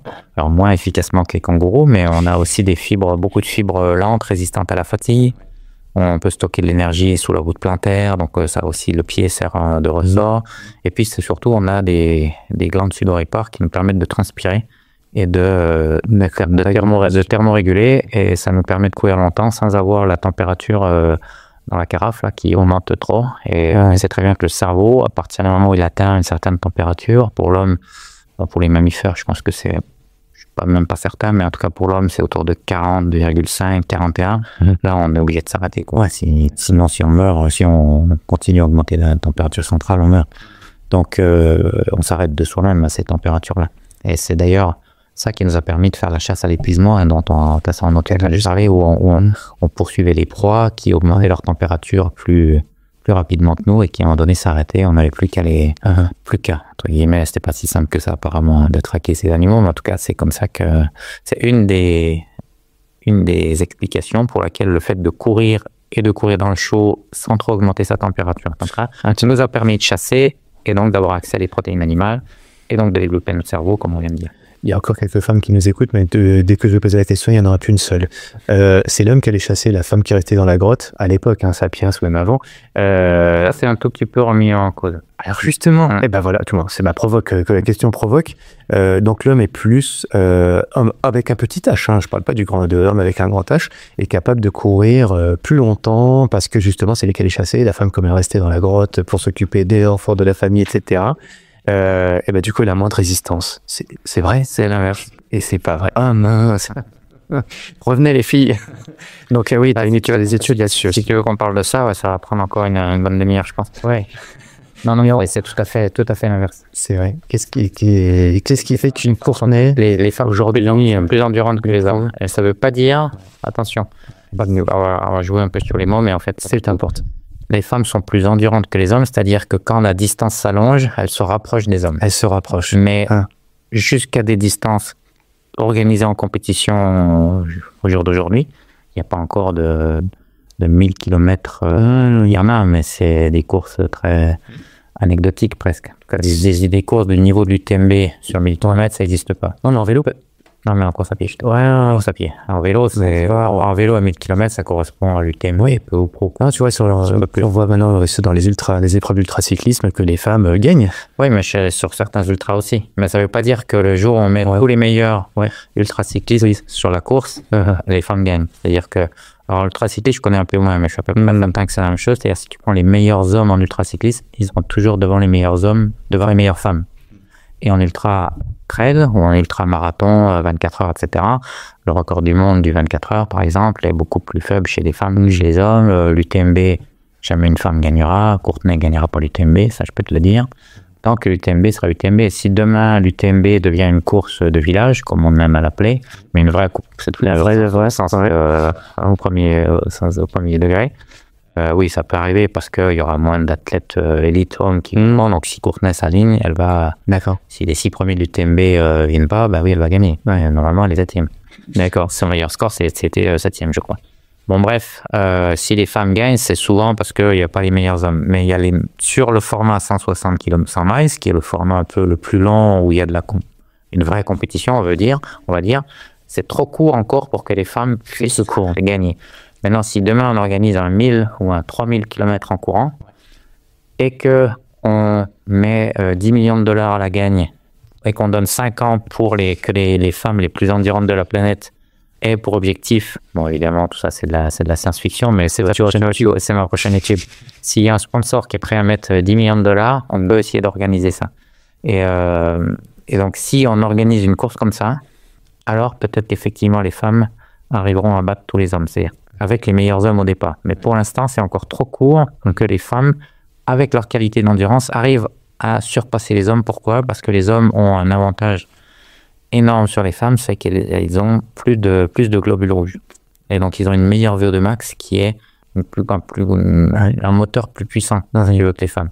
Et le moteur plus puissant, même si on a surtout besoin, quand on fait des kilomètres et des kilomètres, d'avoir un moteur qui tient au régime et avec une bonne carrosserie, à un moment donné, quand même, la puissance du moteur, elle joue, quelle que soit la distance, quoi. Donc, les femmes n'arrivent pas à compenser, malgré le fait qu'elles soient plus endurantes, plus résistantes à la fatigue, etc., qu'elles soient capables de plus consommer de graisse à l'effort, elles n'arrivent pas à compenser avec tous ces avantages, elles n'arrivent pas à compenser le désavantage majeur d'avoir une VO2 max plus faible, 10% en moyenne que les hommes. Et en plus de ça, elles sont aussi pénalisées parce qu'elles ont plus de masse grasse. Donc ça, c'est pas très juste pour elles, c'est parce qu'elles ont plus de masse grasse. C'est grâce à ça qu'elles nous permettent d'avoir des bébés. Enfin, elles nous permettaient à l'époque d'avoir des bébés. Et maintenant, elles sont encore obligées de payer le prix de ça. C'est quand même pas très juste, ça. Mais bon, après tout, j'en peux pas être femme. Est-ce que je suis femme, moi? Non. Bon, il suffit de demander à ses parents si je veux bien jouer vers son sexe. Non, mais blague à part, c'est intéressant. Moi, j'adore ces thématiques-là. Et voilà. Donc, et là, si on organise à 1000 km, alors peut-être que Courtenay battra tous les hommes. Mais il faut moins ça, hein, parce qu'avant qu'elle batte Kylian, il va quand même se passer un peu de temps. Il n'y a pas beaucoup de femmes sur la 1000 km d'ailleurs. Ouais, et il n'y a pas beaucoup de femmes, même sur l'UTMB. Donc ça, c'est pas très juste non plus pour les hommes. Parce qu'avec 10% de femmes, c'est sûr que tu as peu de chances d'avoir déjà une nouvelle course nette. Alors qu'avec 90% d'hommes, bah oui, en termes de probabilité, tu as plus de chances d'avoir des gens qui ont le bon génotype pour être des excellents coureurs d'ultra. C'est pas très juste pour les femmes. Ouais, mais bon, ça va changer. En tout cas, ça va changer. Alors, voilà en gros les différences entre les sexes. Enfin, c'est passionnant. Ouais. C'est voilà, donc évidemment, on n'est pas du tout dans la subjectivité, vous l'avez compris. De toute façon, avec Guillaume, même s'il rigole et qu'il prend les choses des fois au deuxième degré, de toute façon, il y a toujours les études derrière. Mais c'est tout à fait sérieux ce que je disais. Bien sûr. Ah oui, mais il y a les ça c'est des études. Bon. Et si elles ont moins de, juste terminer avec ça, si elles ont moins de capacité à transporter l'oxygène, c'est parce qu'elles ont si elles ont moins de globules rouges, du coup, c'est parce qu'elles ont moins de PO, et si elles ont moins de PO, c'est parce qu'elles ont moins de testostérone. Donc on en revient toujours à cette histoire de testostérone. Ah ouais, c'est hormonal. Ça, c'est la théorie principale dit que c'est hormonal. Ah ouais, mais ça c'est pas en train de changer. J'ai encore lu des trucs dernièrement là sur les hormones. Finalement, ce serait pas là. Pour ça, sur le bio, ouais, apparemment, c'est quand même en lien. Alors, moi, je suis pas un spécialiste d'endocrino, mais c'est apparemment rien à folie avec la testostérone. Donc, tu as un projet un peu de fou là. Déjà, qu'est-ce qui fait que toi, Guillaume Millet, t'aimes bien ces trucs-là un peu fous? Est-ce que tu aimes casser les codes? Est-ce que tu aimes pousser un petit peu les limites? Les codes, je crois que tu as dit. Les codes? Ah, les codes. Les codes. J'ai compris casser les autres choses, mais non, les codes, ça commence pareil maintenant, les codes. Ouais, j'essaye, j'aime bien, ouais. Parce que c'est pas très... J'aime jamais qu'on me dise, ouais, mais ça, c'est... Non. Le nom de code, quand j'ai présenté ça aux collègues du labo, qui sont tous partants d'ailleurs, ils sont sympas, mes collègues, et j'avais appelé ça le PALC, le projet à la con. Et ça leur a bien plu, mais l'acronyme, mais pour le vendre à des entreprises, et puis des partenaires, hein, c'est... Moi, je me fais pas du tout plaisir dans ce podcast, mais si je suis là, c'est parce que j'ai besoin de partenaires. Sinon, je sais, tu as besoin de ça pour n'arriver mieux à faire. Moi, je déteste ça, parler dans un micro. Hein, c'est vraiment la punition pour moi. La star de micro, et que les Blaise du voix comme Blaise. Vous avez compris, je me fais plaisir, c'est sympa. Blague à part, ce qui est vrai, c'est que je cherche des partenaires pour t'aider tout. Oui, mais ouais, c'est ça qu'elle appelle PALC. Mais ça, et donc, du coup, pour le vendre, PALC, c'était pas terrible. Peut-être certains chefs d'entreprise, ça leur aurait plu, le PALC. Moi, ça n'a rien. Je suis sûr qu'il y en a contre du monde. Oui, il y en a qui ont, mais après, vis-à-vis... Alors, toi, tu les connais mieux que moi, donc... Oui, mais vis-à-vis de leur gouvernance, il y a ce qu'ils sont. Des petits chefs de petites entreprises, peut-être qu'ils peuvent avoir les des franches, mais c'est sûr que le PDG de...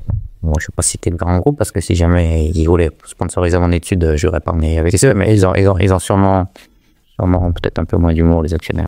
J'espère, j'avais peur de me tromper, mais ils sont quand même sérieux, ces gens-là. Ouais, c'est les actionnaires, c'est leur argent. Beau projet, en tout cas, moi, oui, j'aime bien l'idée. Après, pourquoi ne me fais pas de réponse. Je te pose la question et je veux pas de réponse, sincèrement. La question que j'ai envie de te poser, mais pourquoi cette course-là et pas une autre, quoi? Ne me fais pas de réponse. Mais moi, ça la première question que je me pose, finalement, déjà, elle fait suffisamment parler d'elle, bien, pas bien, c'est pas le sujet, et elle attire suffisamment les curiosités, les regards et tout, que finalement, ça biaise un peu tout le reste de ce monde, sachant que c'est un peu comme Iron Man, voilà, tu vois, dans le triathlon, on rêve d'être un Iron Man, alors qu'en fait, il y a plein d'autres triathlons. Ça veut pas dire qu'il faut pas faire un Iron Man dans sa vie. C'est interdit, ça, poser les questions sans qu'on a le droit de répondre. T'as envie de répondre? J'ai envie de répondre, évidemment, j'ai envie de répondre. En général, quand je dis ça, tout le monde a envie de répondre. Oui, c'est normal. C'est comme si tu as un bouton marqué, ne surtout pas appuyer sur le bouton, envie d'appuyer sur le bouton, hein, c'est normal. Et d'ailleurs, tu feras un coup de cul si tu appuies sur le bouton. Non, mais blague à part, c'était... T'as envie de répondre, du coup? Bah oui, j'ai envie de répondre. Bon, bah, je t'en prie, alors. Parce que la réponse, c'est deux réponses vraies. Une qui est plutôt négative et l'autre positive. La réponse vraie négative, c'est qu'on n'a pas tellement choix. Parce que si effectivement on veut des partenaires, la course... c'est triste, non, bien ça. Donc ça, c'est la raison négative, mais qui est vraie. Donc c'est la raison où je dirais je suis un peu contraint de faire ça. Et la raison positive, c'est que j'adore l'UTMB. Et ça, c'est vrai. Donc je sais que je ne vais pas me faire que des amis. Je sais que je suis tout à fait confiant des dérives, peut-être dans une certaine mesure de l'UTMB, sur le côté merchandising, etc. Moi, j'y peux rien. J'adore l'UTMB. Je trouve que c'est... T'aimes l'État-Jeu ou t'aimes Chamonix? Ou les deux? Non, j'aime l'UTMB. Chamonix, ouais, j'aime les montagnes, mais je vais faire bon, je m'en viens à la limite faire les montagnes du Jura. Mais non, blague à part, non, j'aime l'UTMB. Genre un peu, peut-être par sentimentalisme, parce que c'était là où j'ai fait mes meilleurs résultats en tant que coureur. C'est la course qui a tout changé en ultra, donc il faut savoir avoir un petit peu de mémoire quand même. Personne n'est parfait, donc personne n'organise des choses parfaites qui peuvent plaire à tout le monde. Donc moi j'ai une vraie, je sais pas si vous utilisez le mot tendresse, mais une vraie amitié pour Michel et Catherine Poletti, etc. Ça veut pas dire que je cautionne et que je suis d'accord avec tout ce qu'ils font, mais j'imagine que c'est comme ça pour tout le monde, c'est comme ça. Et ça, c'est la raison positive qui est vraie aussi. J'ai essayé d'être honnête en disant j'ai pas le choix. Et mais deux, je le fais aussi avec plaisir parce que si j'avais le choix, j'irais quand même là parce que c'est the course, c'est la fête, c'est C'est une super, voilà. Mais là, tu fais ça, tu te promènes dans Chamonix, le dernier week-end d'août, c'est génial. Enfin, pour moi, c'est génial. Après, après, on a le droit de pas aimer ça. Alors, c'est pas, tu vois, moi, je te pose la question, et pour le coup, pareil, j'adore Chamonix, moi, j'adore, il y a des énergies là-bas, il y a un truc, et voilà. Et puis après, cette course-là, l'UTMB, elle m'a fait rêver, je l'ai faite, donc je t'amène la vie, je peux dire, c'est pas bien, quoi, c'est bien. J'ai pas de sujet là-dessus. Par contre, dans le triathlon, tu vois, moi, quand j'avais 20 ans, je rêvais pas d'être Ironman, je rêvais de faire l'Ambraman. Et bah ouais, maintenant la focale a été mise sur le. Ouais, mais justement, Ironman, même si UTMB effectivement c'est associé avec Ironman, je faisais une différence. Ah non, je te dis, parce qu'Ironman, c'est dans ma tête, c'était effectivement beaucoup ça, beaucoup même que ça. Après, j'ai moi spécialiste de triathlon. Ce que je dis en fait. Moi, j'ai fait l'Ambraman aussi, et c'est une course qui est super. Et pour moi, l'UTMB c'était l'équivalent. C'est vrai que maintenant, il y a tellement d'enjeux financiers que c'est pas que ça. Mais moi, je peux pas m'empêcher d'aimer cette course, c'est comme ça. Et là, voilà, ça s'explique. Il y a des choses qui s'expliquent pas. Je peux pas m'empêcher de penser à tout ce qu'ils ont fait pour la discipline. Et t'as pas de biais, toi, en plus. T'as pas de biais commercial. Non, j'ai pas de biais. Si j'ai pas de biais commercial, on pourrait dire que j'en ai indirectement parce que ils vont être partenaires de l'étude, etc. On pourrait m'accuser effectivement de dire oui, tu dis bien l'UTMB parce que c'est ton intérêt, donc je peux pas dire que j'ai pas de conflit d'intérêt. Mais c'est que les gens me croient ou pas, j'en ai rien à cirer, c'est comme ça. Moi, j'adore parler d'ultra avec Michel, c'est un plaisir, et voilà, donc c'est tout. Après, qu'on me croit ou pas, ça m'est égal. Moi, je te crois. Là, je m'est égal. Tu m'as payé pour que je dise ça en plus. C'est toi qui sponsorise ce podcast aujourd'hui. Non, mais non, j'avais pas dire que je suis d'accord avec toutes les mais ce qu'ils ont le choix, j'en sais rien. Enfin, ça, alors, c'est pas mon. Ouais. C'est pas. Non, regarde pas. Non, ça nous regarde, mais on est en équipe pour juger ça. Mais de toute façon, personne ne nous regarde. Personne ne nous écoute non plus. Personne ne nous écoute. Non, je dis ça. Aujourd'hui, simplement, c'est vrai que le trail ne se résume pas, comme le triathlon ne se résume pas à un Ironman, mais j'avais eu un bel échange là-dessus avec, je pense à Gaël Ménard, tu vois, qui lui organise des courses, et effectivement, il kiffe l'Ironman pour plein de raisons, il a expliqué dans le podcast, et moi, je respecte tout à fait ça, d'être, avec le côté, c'est pas business, c'est sécurité, on s'occupe de toi de A à Z, tu vois, donc les gens, ils aiment bien ça malgré tout. Et comme le rappelle aussi Victor de Bilco, que j'ai podcasté, qui lui fait du TMB, il aime bien ça, et que c'est un super athlète. Mais il dit, voilà, aujourd'hui en France, on a le choix, il y a tellement de choses, il y a des courses à saucisson, tu regardes, j'ai une course à saucisson, je vais faire des courses à saucisson. Je vais faire un ultra, dodo, les voyages d'un autre, sont pas dans les courses TMB, t'as l'échappée belle, t'as plein de courses qui sont un peu indépendantes encore aujourd'hui.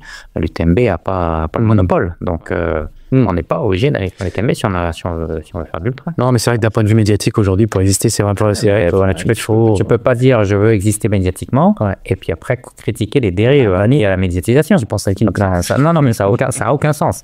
Alors là, pour le coup, ça vraiment, si quelqu'un qui critiquerait puis qui voudrait être médiatisé quand même, qui critique l'UTMB, alors là, le mec, il se tient une balle dans le pied. Enfin, ça n'a juste aucun sens. Aucun. Bien sûr, on a envie d'avoir couru dans la montagne sans faire l'UTMB, c'est très bien ainsi et on peut le faire. Ouais, et puis à l'ultra, il y a aussi le Jura. On n'est même pas obligé de faire des ultras dans le Jura, et on peut même pas obligé de mettre en dossard. Dans les monts du Forêt, ça, écoutez. Il y a des très beaux ultras partout, en France. Et il y en a partout. Voilà, donc faut savoir aussi. On peut y aller en train. Et on peut y aller en train. Il y a un tour. Même ici. Ouais, même ici. Tu rigoles, je fais très bien les services à Rassi en train. Ouais. Moi, je suis venu en voiture. Et ils se vendent en plus. Non, je me vante pas. Mais c'est avec la flotte qui est tombée tout à l'heure, je suis bien content d'avoir eu ma voiture. T'es venu en voiture et t'aimes les vaches qui pètent. Mais non, je ne vais pas faire. Allez, on va pas s'adresser à nos coureurs là maintenant qui ont envie de se poser des questions, j'imagine, sur la fatigue quand on va préparer un ultra, alors que ce soit trail, triathlon, cyclisme, ultra-cyclisme aussi. Alors, j'ai un spécialiste quand même de la fatigue en face de moi. Moi, je t'ai posé la question en 2015, je disais tout à l'heure, pour préparer l'enduroman. Et en 60. Et en fait, je me souviens qu'on a eu un long d'échange tous les deux, ça durait pas loin d'une heure. Et bilan des courses, pourquoi tu veux récupérer alors que sur 60 heures, tu es capable d'enchaîner, quoi. Ça a été un game changer pour moi. C'est vraiment, Guillaume, tu as été mon game changer dans cette préparation parce que l'organisateur et tous ceux qui l'avaient fait avant moi, récupérer après avoir nagé 15 heures dans la Manche, etc. Au moins 10-15 heures, enfin 10 heures, allez. Et avant de se lancer dans la Manche, pareil, il fallait récupérer, 10 heures. Ça, c'était avant. Et toi, tu m'as dit, bah, pourquoi tu veux faire comme les autres? Enfin, t'as pas besoin. Alors là, pour le coup, c'est toi qui avais mis la graine, t'as mis une graine dans mon cerveau. Et du coup, par contre, Guillaume, quand j'ai dit ça, à 3 jours de partir, l'épreuve, j'ai l'anglais, hein, l'organisateur me dit, alors c'est quoi la stratégie? Tu nous rejoins 3 jours avant, et je commence à lui expliquer ma stratégie, et à 3 jours, hein, de même pas, très peu de temps avant de départ. Il me dit, non, ça c'est pas possible. Il me dit, c'est pas possible, tu peux pas faire ça. C'est non, no way, en anglais. Hein. Et là, j'ai eu un doute quand même, parce que c'est vrai, il me remet face à ce qui s'est passé avant, face à lui, son expérience de 20 ans d'organisateur de cette épreuve-là. Mais moi, je dis, ouais, mais il y a Guillaume qui a dit que, donc, bon, et puis après, François Duforez aussi, qui m'avait vachement expliqué comment la récupération, les navigateurs, tout ce qui était possible. Et là, bon, je t'ai fait confiance, j'ai fait confiance à François, et puis je me suis fait confiance à moi en disant, je lâche rien, et je vais faire comme ça, et puis, bah, si je me plante, mais j'irai au bout. Et là, du coup, l'anglais, il se fout un peu de moi, mais quand il a vu que j'ai réussi, du coup, il dit, bah, c'est celui qui a cassé tous les codes. C'est pas moi qui ai cassé les codes de l'Enduroman, c'est avec toi que je l'ai fait, avec François, avec d'autres. Après, je sais, je me souviens plus, hein, c'était il y a 10 ans, des détails de notre conversation, mais je ne pense pas t'avoir dit qu'on peut faire 60 heures sans dormir du tout. Mais si c'est entre 10 heures et 0, il y a peut-être pas juste milieu. Tu m'as dit proche de 0, mais pas 0. Est-ce qu'il ne faut pas finalement dissocier dormir de récupérer, voilà, en gros, est-ce que faire une power nap, une sieste de flash, c'est dormir pour toi? Oui. Ça dormir. Qu'est-ce que tu appelles dormir alors du coup? Dormir, c'est être hors de l'état d'éveil. Donc ça se traduit par un certain domaine du sommeil. C'est dans l'état d'éveil, pas forcément un sommeil profond, mais c'est si tu dors 5 minutes, où tu es plus éveillé, si on te parle, tu réponds pas. C'est du sommeil. Ouais, du sommeil de stade 1, mais c'est du sommeil déjà. Alors je pense quand même qu'en fait, c'était dans un peut-être un sommeil, mais donc c'est peut-être pas aussi clair que ça, la différence, mais en tout cas, tu peux arriver, si t'es très fatigué, à dormir vraiment 5 minutes et te remettre un petit peu les compteurs à 0, peut-être même moins que 5 minutes. Pour des raisons, alors moi je suis pas un spécialiste du sommeil, hein, je devrais faire de la fatigue, mais bon, j'ai plein de gens qui travaillent sur le sommeil et qui sont très pertinents, bien plus compétents que moi. Mais en tout cas, pour l'avoir vécu aussi sur le Tour des Géants, tant que tu l'as pas vécu, en fait, tu as du mal à croire comment on peut récupérer aussi vite en dormant si peu. Tu es dans un état de fatigue plus. Moi, c'était vraiment titubé au sens propre, comme si honnêtement, j'ai jamais eu travaillé sur le Tour des Géants. Tu te rappelles à quel endroit? Tour des Géants, combien? C'était le dernier jour. Donc, on est parti le dimanche, je suis arrivé le mercredi dans la nuit, donc c'était le mercredi à 2h d'après-midi, un truc comme ça. Et donc, j'ai arrêté comme j'étais 3e, il y avait la 4e, en plus, c'était une femme, donc on ne peut quand même pas se faire battre par du grossesse, quoi. Non, blague à part, évidemment, c'était, il y avait un petit peu, je le reconnais en plus, bon, c'était quand même la place avant tout, mais en plus, le fait que ça soit une femme, ça, l'ego, c'est l'ego. L'ego à la con, mais c'est quand même pas. L'ego à la con. Et donc, je pouvais pas dormir plus que 5 minutes. Parce qu'elle était pas loin derrière. Donc j'ai demandé à ce qu'on m'arrive au bout de 5 minutes et je suis reparti sans tituber du tout, sans même avoir de gros coups de... Qu'est-ce que tu as fait? Jusqu'à 1h du matin, je suis arrivé. Qu'est-ce que tu as fait à ce moment-là? J'ai dormi 5 minutes, c'est tout. Ouais, mais vas-y, raconte-nous. Tu es dans un état de titubage, ça nous est arrivé peut-être à nous tous, sur un train ou autre. À ce point-là, je pense que si moi j'avais quand même dormi 2 heures et quelques en 80 heures. Ouais. Donc il y a quand même pas énormément de monde qui dort si peu avec un niveau d'intensité quand même, je te parle pas de rester juste éveillé, c'est quand même le Tour des Géants, quoi. Donc, et j'étais 3e, donc je suis pas un champion du monde, mais j'avais quand même relativement vite. Le skate fait relativement. Et donc j'arrive à un ravitaillement, il y avait une pente, je me couche sur un parterre ou sur un lit camp et je dis, je veux être réveillé dans 5 minutes. Tu t'es dit, je veux être réveillé dans 5 minutes. J'ai demandé aux bénévoles. D'accord. D'accord. J'ai demandé aux bénévoles de me réveiller à 5 minutes, montre en main. Je leur ai dit, c'est 5, c'est pas 7, c'est 5 minutes. C'est ce qu'ils ont fait. Et je savais pas trop si. Bien sûr, j'avais entendu des théories ou des données. Enfin, c'était même pas des données. D'ailleurs, c'était effectivement plus des histoires, presque on pourrait dire, ou des théories selon lesquelles dormir quelques minutes permettait de remettre les compteurs à 0, mais au fond de moi, j'y croyais pas. Et depuis ce jour-là, j'ai pas eu d'autres expériences. C'était ma dernière longue course, puis la première et la dernière vraiment longue, le Tour des Géants. donc j'ai pas eu d'autres expériences que ça. J'ai pu repartir jusqu'à... Non, j'ai dit une bêtise parce que je t'ai dit jusqu'à l'arrivée, mais sur la nuit, la dernière nuit, j'ai eu un peu des périodes, un peu d'hallucination quand même. En tout cas, de 14h jusqu'à 23h, je suis reparti, je titubais plus, j'étais tout à fait dans ma course, etc. Et après, ouais, là, de nouveau, j'ai basculé de soir. Au bout de combien de temps? Une bêtise, c'était pas jusqu'à l'arrivée. Mais au bout de combien de temps? C'était 14h jusqu'à 11h, donc je suis reparti pour au moins 9h, ça, ouais, 9h, bien, alors que j'ai dormi 5 minutes et que je titubais 5 minutes avant.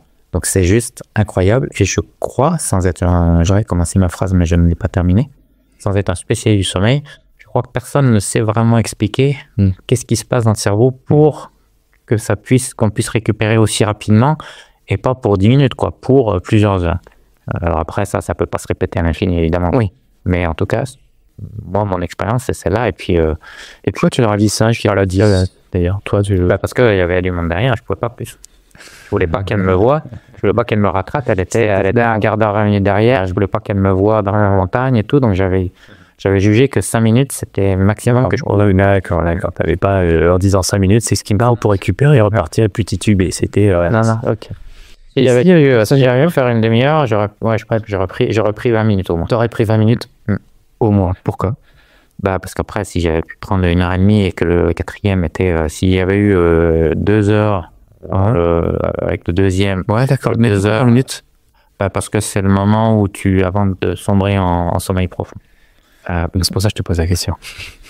Encore que quand on est vraiment fatigué comme ça, les repères classiques des cycles de sommeil et de passer de stade 1, 2 à 3 sont plus tout à fait, ou même plus du tout apparemment affectés. C'est-à-dire que tu passes très vite en sommeil profond en fait. Donc je suis même pas sûr que dans ces cas très particuliers de déficit de sommeil finalement dormir 20 minutes, tu te réveilles, tu es déjà en sommeil profond, quoi. Mais après ce qu'on peut faire, c'est prendre du café, de la caféine, donc un gel à la caféine ou une tablette de caféine, faire la sieste à 20 minutes, et donc le temps que tu te réveilles, la caféine, son effet, c'est vrai, tu repars un peu bourré.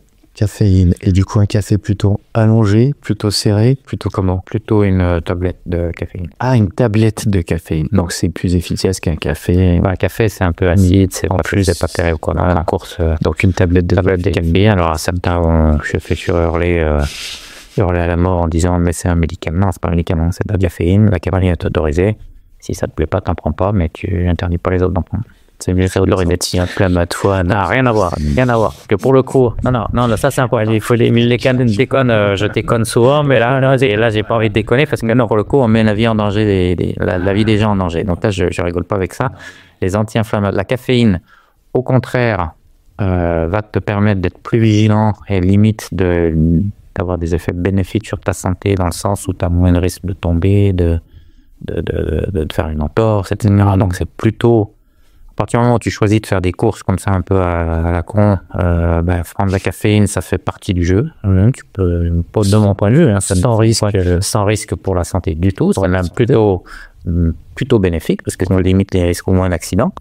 Après, le mieux évidemment, c'est de dormir ou de combiner les deux avec du sommeil pendant. Mais si tu fais la course, vraiment, à un moment donné, tu peux pas dormir parce que le chrono il s'arrête pas. Et donc, je différencie clairement la prise de caféine d'un autre apport que l'on prend aussi dans une boîte. Il ressemble à une pilule. On peut dire finalement une pilule, c'est une pilule. Non, les anti-inflammatoires, ça n'a absolument rien à voir. Là, pour le coup, tu cours un grand risque de mettre tes reins, de bloquer tes reins et donc d'aller en dialyse ou en réanimation. Donc, c'est ce genre de droits, ça qui est plutôt bien. L'anti-inflammatoire, c'est pas mal, c'est interdit. Absolument interdit. Alors, selon toi? Non, selon la science. Oui, et selon la science. Oui.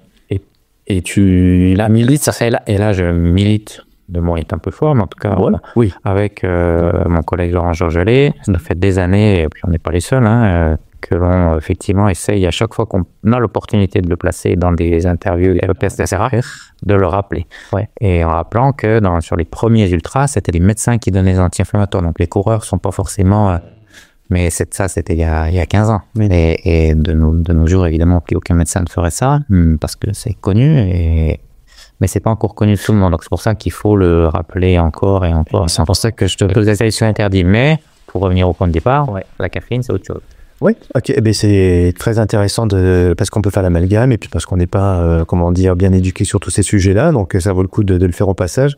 Qu'est-ce que tu mets d'ailleurs dans on va dire des marques ou les trucs, parce que quand tu vas dans des pharmacies où c'est en libre service, ne prenez pas quoi, parce que même si effectivement c'est une habitude que vous avez, moi j'ai 50 balais, à 50 ans, il y a des choses que je faisais avant, je me rappelle un truc, je faisais un débile dans le plateau, ce qu'on faisait, c'était de prendre par exemple des c'était quoi d'ailleurs, des Duronzan, je me prenais alors ça pour parce qu'on était malade, tu vois, vas-y, on s'automédicamentait quoi en fait, parce qu'on savait pas, puisque le médecin il était pas, et même eux d'ailleurs, ils médicamentaient pas forcément de façon adaptée à l'époque, comme tu disais.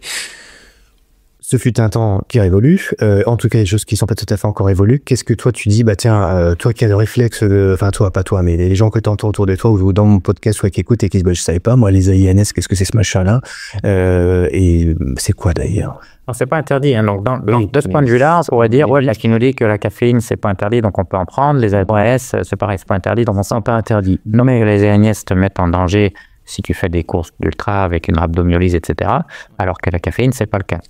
Donc voilà, concrètement, tu fais la différence. Après, je peux pas nier le fait que quand on prend de la caféine, beaucoup, y compris quand il n'y a pas de privation de sommeil, ce que font certains cyclistes, ce que font beaucoup d'athlètes aussi, dans plein de sports différents, parce qu'on sait que ça a un effet hypoalgésique et que ça améliore la performance aussi pour ça, parce que ça favorise le lagage de la dopamine, l'adrénaline, etc. Et que ça a un effet positif sur la performance, un effet ergogène sur la performance. On ne peut pas nier qu'à un moment donné, il y a une espèce de conduite, peut-être une conduite dopante. Donc, on a le droit de dire, moi, je ne veux pas prendre de caféine. Maintenant, pour moi, là-bas, il y a quand même une barrière qui est claire, qui est celle du code antidopage. Et donc, on ne peut pas aller au-delà de ça. Si on décide de son propre chef de ne pas prendre de caféine, y compris en ultra, et qu'on se dit, non, tant pis, je respecte tous les signaux de mon corps, et si j'ai besoin de dormir, je dors. Voilà, après tu te prives pratiquement de toutes tes chances, on pourrait dire, de gagner. Voilà, donc après ça interroge même sur le sens de la compétition, etc. Effectivement, est-ce qu'il faut aller travailler la caféine? Il faut s'interroger un petit peu. C'est bien. Moi j'ai pas de réponse. En fait, je dis juste que on peut pas dire la caféine comme les anti-inflammatoires. Ce sont deux produits qui sont en vente libre, qui sont un peu interdits par le code antidopage. Donc finalement, si je m'autorise l'un, je m'autorise l'autre. Non. Mais pour moi, je peux m'autoriser la caféine et je m'interdirais toujours. Et si j'avais un fils ou une fille qui fait de l'ultra, je lui interdirais de prendre des anti-inflammatoires, je lui interdirais pas de prendre de la caféine. Donc tu interdis de prendre quoi? Ibuprofène, c'est quoi? Ibuprofène? Ouais, comme ça, c'est antidouleur. Mais après, on peut dire c'est moins pire les anti-inflammatoires parce qu'au moins t'as pas d'effet sur le rein. Maintenant, c'est un moyen de lutter contre la douleur. Et donc on peut dire que finalement la caféine c'est un moyen de lutter contre la baisse de vigilance. Donc finalement c'est pareil, sauf que la baisse de vigilance, ça peut aussi te mettre en danger. Donc la caféine peut lutter contre ça. Ouais. Donc si les gens veulent prendre des antidouleurs, ok, c'est pareil, c'est autorisé. Moi personnellement ma barrière je la mets là. Ouais. Maintenant si les gens veulent la mettre en deçà en disant je veux pas prendre de caféine, je respecte tout à fait ça. Ouais. Moi je me suis autorisé, si je courais encore, je m'autoriserais à prendre de la caféine et en prendre même régulièrement, etc. Mais je m'autoriserais pas à prendre des antidouleurs alors que j'ai pas de raison finalement là pour le coup, contrairement aux anti-inflammatoires qui sont ouvertement dangereux, etc. Les antidouleurs, c'est dangereux dans le sens où tu vas freiner un peu les signaux du corps. Mais pour le coup, on pourrait dire un peu la même chose de la caféine, dans le sens où c'est un excitant, etc. Donc, la limite, elle est quand même floue. Moi, je suis pas complètement à l'aise pour parler de ça, pour ces raisons. Mais en général, il faut faire un choix. Faut dire, moi, ma limite, je la mets là. Voilà. Maintenant, c'est le libre arbitre. C'est mon libre arbitre, qui est quand même basé sur des données scientifiques. Ça marche, mais il n'y a pas d'effet négatif, en tout cas. Et après, oui, si je veux absolument prendre, rien faire de un petit peu. Et encore, j'ai envie de dire borderline, mais pour moi, la caféine, c'est pas borderline, sinon j'en prendrais pas. Eh bien, oui, je décide de pas faire de compétition, je m'inscris au temps des gens, mais je prends le temps de dormir 3-4 heures par nuit, et puis voilà. Mais voilà, faut jouer avec ses armes aussi. À vouloir toujours laver plus blanc que blanc, on est transparent, et surtout, on fait alors je parle pas pour moi parce que j'ai jamais été au niveau, mais on fait le jeu des gens qui se dopent pour de vrai. C'est-à-dire que si tu interdis tout, et ça me rappelle la vieille histoire de Christophe Basson, que je salue d'ailleurs, qui avait été accusé, c'était, pour ceux qui se souviennent pas de Christophe, c'était un des rares cyclistes du team Festina qui était pas dopé, qui prenait pas de PO, qui a toujours refusé de se doper, et qui allait faire des stages en chambre hypoxique. Et donc on lui disait, c'est pareil, c'est du dopage artificiel, dans le sens où une chambre, c'est pas la vraie altitude, donc c'est artificiel, donc c'est du dopage, donc c'est pareil. Donc il aurait pu dire, ok, je fais pas ça, sauf que si tu t'interdis d'utiliser tous les atouts qui sont légaux à disposition pour améliorer la performance, pour le coup, il avait zéro chance de même de battre Festina, comment il s'appelle? Oui, on dirait qui était dans l'équipe produit. Mais si en plus il faisait pas ça, il avait cette fois moins 10% de la.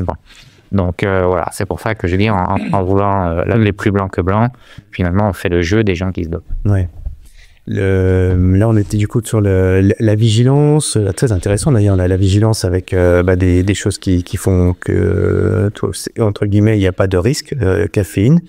Par contre, est-ce qu'il y a des études pour dire, voilà, alors c'est pas ton domaine, d'accord, mais passer un certain seuil, ça peut, c'est pas que ça devient dangereux, mais du moins, ça vient à l'inverse, ça peut altérer la performance. On en revient à ce qu'on disait tout à l'heure. Alors, pas la vigilance, mais ça peut altérer le contrôle moteur. Contrôle moteur. Si tu prends trop d'excitants, à un moment donné, t'arrives peut-être à tenir plus, mais il faut en prendre beaucoup.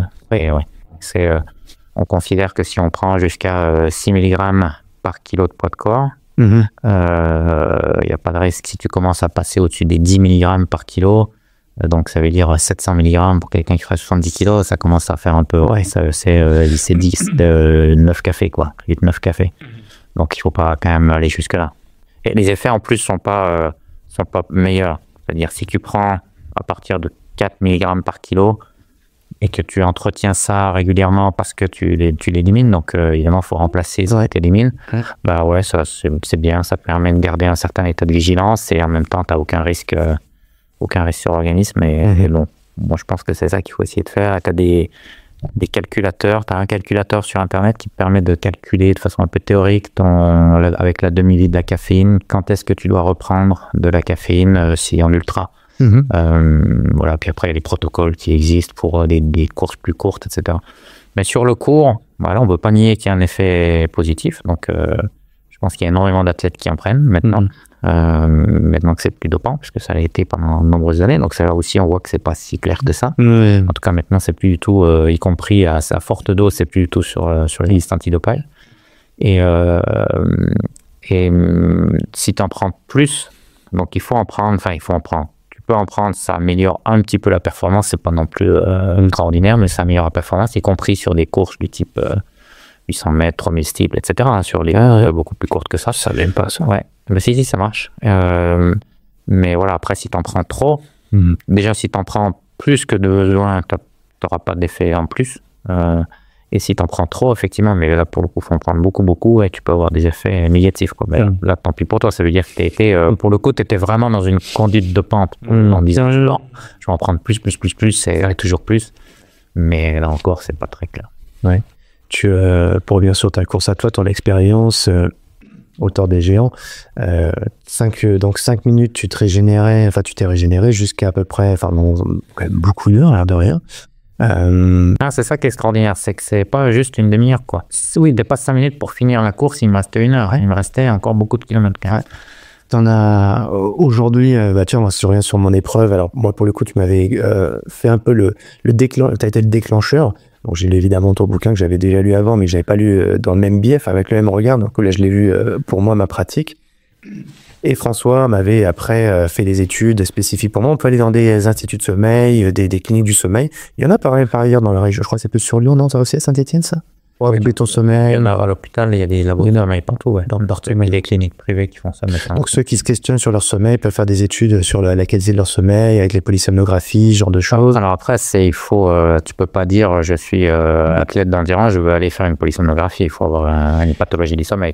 Oui, ou alors après, sauf peut-être en payant de sa poche, peut-être c'est possible. Oui. à fait. Mais sinon, si tu as un trouble du sommeil, il faut que tu aies un somnologue.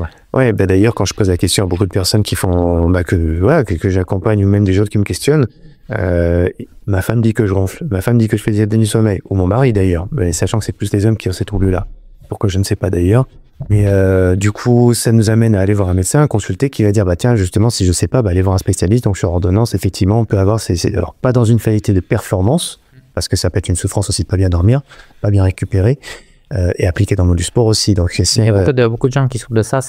Alors, souvent les gens de forte corpulence. Ouais, donc c'est peut-être aussi un peu pour ça que c'est les hommes. Il y a une histoire aussi anatomique, je crois, qui fait qu'on fait plus d'apnée du sommeil quand on est un homme. Mais ça touche entre 2 et 4% des gens. Donc c'est beaucoup. Hein. J'aurais même cru que c'était plus que ça. Non, c'est déjà pas mal. Hein. Ouais. Là, oui, et là, on parle y compris des sportifs, y compris les sportifs de haut niveau, typiquement les rugbyman, les avants, souffrent énormément d'apnée du sommeil. Et donc, pour le coup, c'est une pathologie qui peut impacter évidemment la qualité du sommeil et donc la capacité de récupération. Ouais. Donc, il y avait, je ne sais pas qui je parlais de ça l'autre fois, qui faisait une étude spécialement sur les rugbyman. Ouais. Sur les rugbyman. Quand tu sais que tu dors bien, en tout cas, ça rassure parce qu'on n'a pas trop on mesure pas notre sommeil comme ça spontanément. Donc, moi, j'aime bien pouvoir mesurer et se dire, tiens, si j'ai la mesure, ça rassure. La mesure rassure. Et après, qu'est-ce que j'en fais de tout ça, toutes ces données? Et pour le coup, tu disais, tiens, il y a, toi, intuitivement, tu te dis, tiens, il y a vraiment le truc autour de 5 minutes. Je dis autour d'eux, tu peux mettre ton curseur à toi, où là, je suis sur un truc très, très flash, mais qui permet de repousser la limite de fatigue pendant un certain nombre d'heures, comme tu disais tout à l'heure. Tu as parlé aussi d'un sommeil qui est autour de 20 minutes. Les études évoluent un petit peu là-dessus, où là, tu vas toucher un petit peu le sommeil presque profond. Et là, on est sur un sommeil un peu plus, ce qu'on appelle alors le power nap, ou je sais pas les termes, peu importe.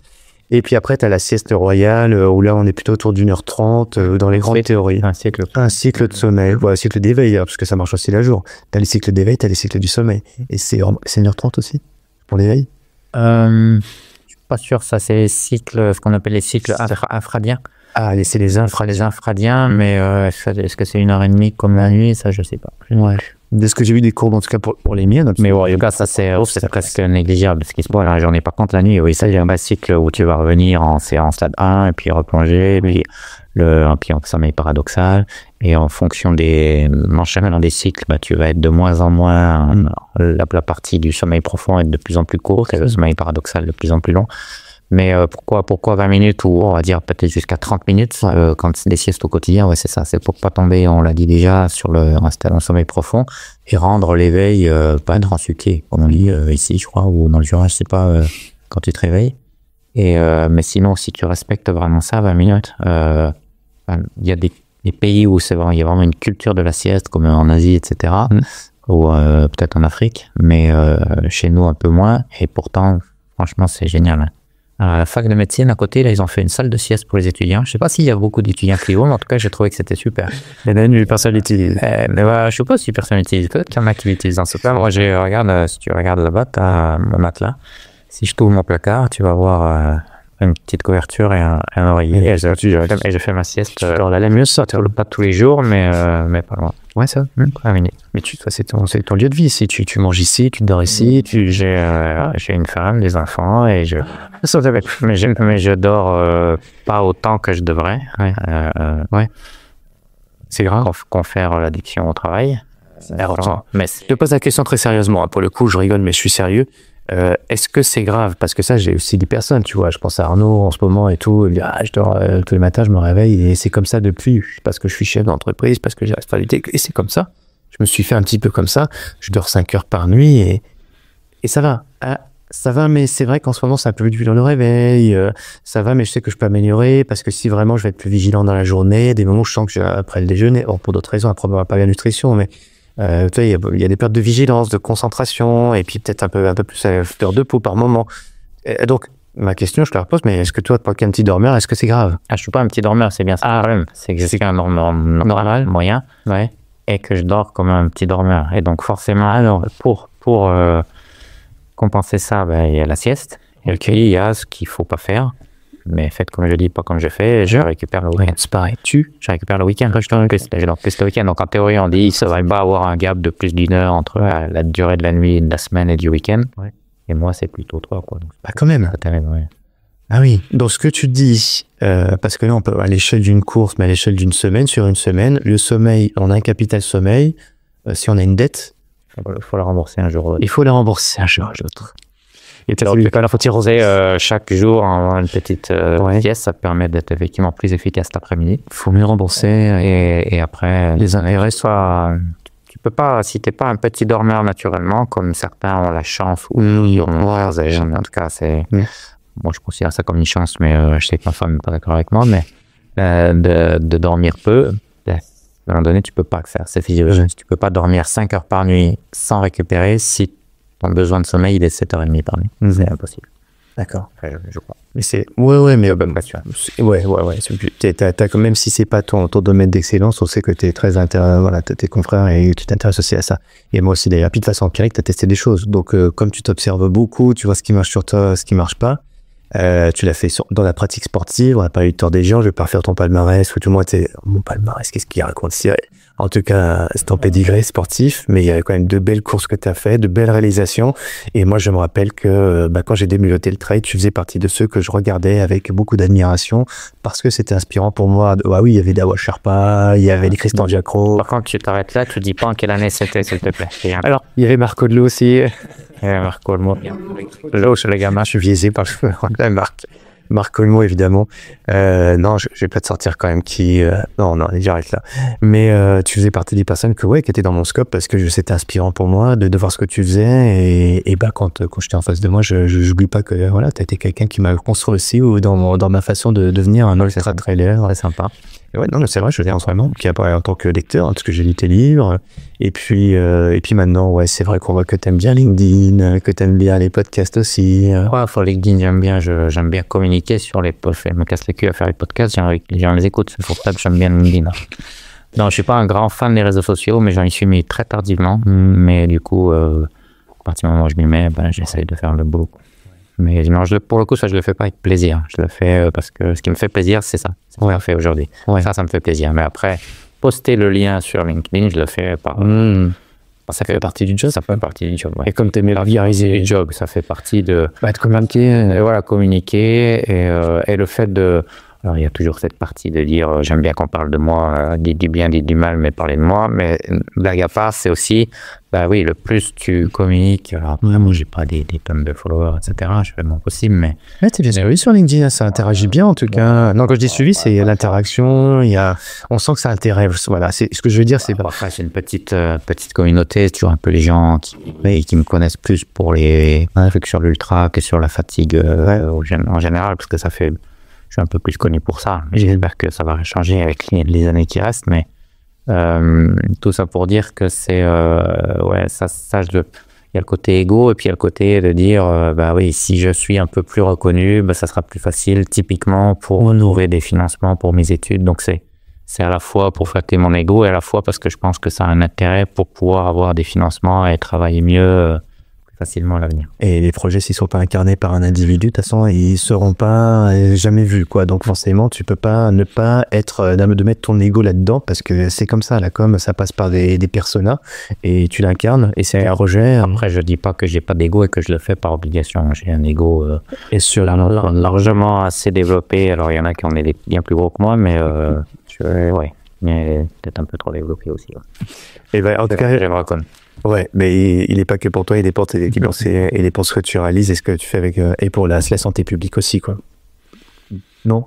Bon, c'est pas moi de le dire. Hein. Non, pour le coup, tu vois mon égo. Je redescends on est là pour m'auto-congratuler. Non, si tu fais de la politique, là, tu pourras avoir ton égo bien celui. Ah, c'est prévu. Pardon. Non, c'est pas prévu. Là, ça va pas. Je serais très mauvais en plus. Je vais rester encore un petit peu quand même sur cet aspect de récupération pendant l'effort, parce que voilà, une fois de plus, et pour le coup, en ultracyclisme, ça serait intéressant quand même que tu regardes un peu, parce que tu vois, il y a en plus... On va s'y intéresser avec j'ai démarré une thèse là, avec une doctorante là, Oriane, et un collègue, Mathieu Berger, où on va faire des études plutôt en labo sur l'extension de sommeil, sur est-ce que la privation de sommeil est reproductible, c'est-à-dire les effets délétères de la privation de sommeil On sait qu'il y a des gens qui sont très affectés par la privation de sommeil, d'autres le sont un peu moins. Ça, c'est sur la fonction cognitive. On va regarder déjà si on a la même chose sur les effets sur la performance en endurance et si c'est reproductible. Donc, on va travailler là-dessus. On va travailler sur les contre-mesures à la privation de sommeil, c'est-à-dire l'extension de sommeil. On a déjà commencé avec une thèse Pierre Carnal il y a quelques années. Donc là, on remet un peu ça sur le tapis avec une approche un peu plus sport d'endurance, avec l'effet sur la performance en course à pied. Et pourquoi je parlais de ça? Je trouve plus ultracyclisme, merci. Et du coup, une étude un peu préliminaire, descriptive que l'on va faire avec Roman, c'est on va justement essayer de l'interroger. Tiens, je profite aussi du message du podcast parce qu'il y a aussi beaucoup de coureurs d'ultra et d'ultracyclistes et triathlètes qui t'écoutent. Pour dire que surveillez, déjà suivez-moi sur les réseaux parce que on va lier. Non, mais ce que là pour le coup, voilà, typiquement c'est là où les réseaux c'est pas que de l'ego, ça peut servir à ça aussi. On va publier un lien sur dès qu'on aura l'accord du comité d'éthique, on va faire une enquête sur justement comment les gens qui font de l'ultra plus type Tour des Géants, Swiss Peak, etc. Et la même chose en cyclisme, donc le double lien avec l'ultracyclisme, c'est pour ça que je pense à cette étude. Comment les gens gèrent leur sommeil avant et surtout pendant. Exactement ce qu'on vient de décrire sur il faut dormir 5 minutes, 20 minutes, etc. Finalement, on n'a pas d'études qui décrivent précisément ce que font les meilleurs et les moins bons, ce qui différencie les meilleurs des moins bons. Et puis, est-ce qu'il y a vraiment autant de coureurs que d'approches différentes? Donc, on voudrait quelque chose de descriptif, mais de précis, d'applicable, que les athlètes pourront utiliser à l'avenir. Je ne pense pas qu'on puisse se baser sur ce que font les skippers. Pour moi, c'est vraiment incomparable. Donc, on manque de données là-dessus et on va essayer de lancer une étude où on va aller regarder précisément ce que font les gens en leur demandant, OK, vous allez nous dire, donc à la fois rétrospective sur les 2 dernières années pour qu'ils se souviennent de ce qu'ils ont fait en regardant leur GPS, en essayant de se souvenir, et puis surtout en disant, on va le faire sur 2025. Donc, les courses que vous faites en 2025, dès que vous avez fini la course, répondez au questionnaire et dites-nous, là je me suis arrêté 40 minutes, sur les 40 minutes j'ai dormi 20 minutes. Ensuite je suis reparti pour X heures, donc chaque stop est avec la durée de sommeil précédente. Donc voilà, c'est ce qu'on va faire dans cette étude, c'est une enquête en fait, uniquement sur questionnaire, mais ça sera intéressant, je pense. J'avais une discussion là-dessus avec Arnaud Manzanini qui organise les super épreuves, Race Cross France, c'est pas dur en France. Tu peux me mettre en contact. Ah oui, carrément, bien sûr. Oui, plaisir. Il travaille déjà là-dessus. Je sais pas qui, je sais quelque chose, mais bon, puisque là il y a une thèse une étude qui est en train de se faire, je pensais je te connecte, ça marche avec grand plaisir. Et puis Arnaud, si t'écoutes ce podcast, je sais que t'as pas le temps de m'écouter, mais je te le dis quand même, voilà, n'hésite pas à me demander aussi pour être en contact avec toutes les équipes de Guillaume. Et en l'occurrence, ça s'appelle comment ta doctorante? Elle s'appelle Romane Géret. Romane Géret, d'accord, ok. Très bien, Romane, tu t'hésites pas à nous contacter. Et puis tu likes le podcast Objectif Finisher, tu commentes et tu partages. Non, je déconne. Non, vas-y, fais-le quand même. C'est intéressant ça. Elle doit le faire. Ouais, mais c'est intéressant ça parce que tu vois justement c'est les questions qu'on me pose souvent et j'y reviens parce qu'on a abordé déjà quelques éléments et on peut avoir quelques éléments de réponse au travers de ton parcours à toi aussi bien en tant que pratiquant mais aussi en tant que chercheur. Qu'est-ce que tu pourrais ajouter toi sur justement tu parles de préparation le avant. Alors on va parler du avant, tiens je vais faire là-dessus. Je vais faire un Ironman le lendemain, enfin de la semaine prochaine, je vais faire un 100 miles, alors déjà c'est un peu plus long, c'est le double en termes de temps. Toi, une durée de 10 heures, durée de 20 heures, enfin pour les premiers en tout cas, enfin je suis en train de parler à moi-même là. Tu vois ce que je veux dire? Mais sur ces épreuves-là, c'est quoi en gros les bonnes pratiques en termes de préparation, d'optimisation de la vigilance, sommeil, etc. Et je m'étouffe. Alors en amont de la course, tu veux dire? Ouais, en amont déjà. C'est le plus et le mieux. Le plus tu dors, le mieux c'est. Mais on peut dormir sans limite. Si, après tu dors pas sur commande, donc forcément mais on est tous. Alors certains refusent le terme extension de sommeil en disant on n'étend pas vraiment son sommeil, on comble le déficit chronique que l'on a. Peut-être qu'ils ont raison, peut-être pas, j'en sais rien. Finalement, ça change pas grand-chose. Ce qu'on veut, c'est dormir plus que d'habitude pour justement partir avec un déficit, si c'est vraiment combler le déficit, ou en banque un peu plus de sommeil, comme on va dépenser pendant la privation de sommeil de la course. Dans les deux cas, il faut essayer de dormir plus, donc surtout à mon avis en allant se coucher plus tôt, Ouais. Ça évite aussi d'être trop sur les réseaux sociaux, donc c'est une très bonne chose. Si vous avez l'habitude de vous coucher à 11h, essayez d'aller vous coucher à 9h la semaine qui précède, c'est pas la peine de le faire pendant un mois, mais la semaine qui précède la course. Vous ne dormirez pas 2 heures de plus, mais peut-être, sur la base de quelques expériences que l'on a conduites et que les autres ont conduites, si on se couche 2 heures de plus, il y a des chances qu'on arrive à dormir 1 heure de plus.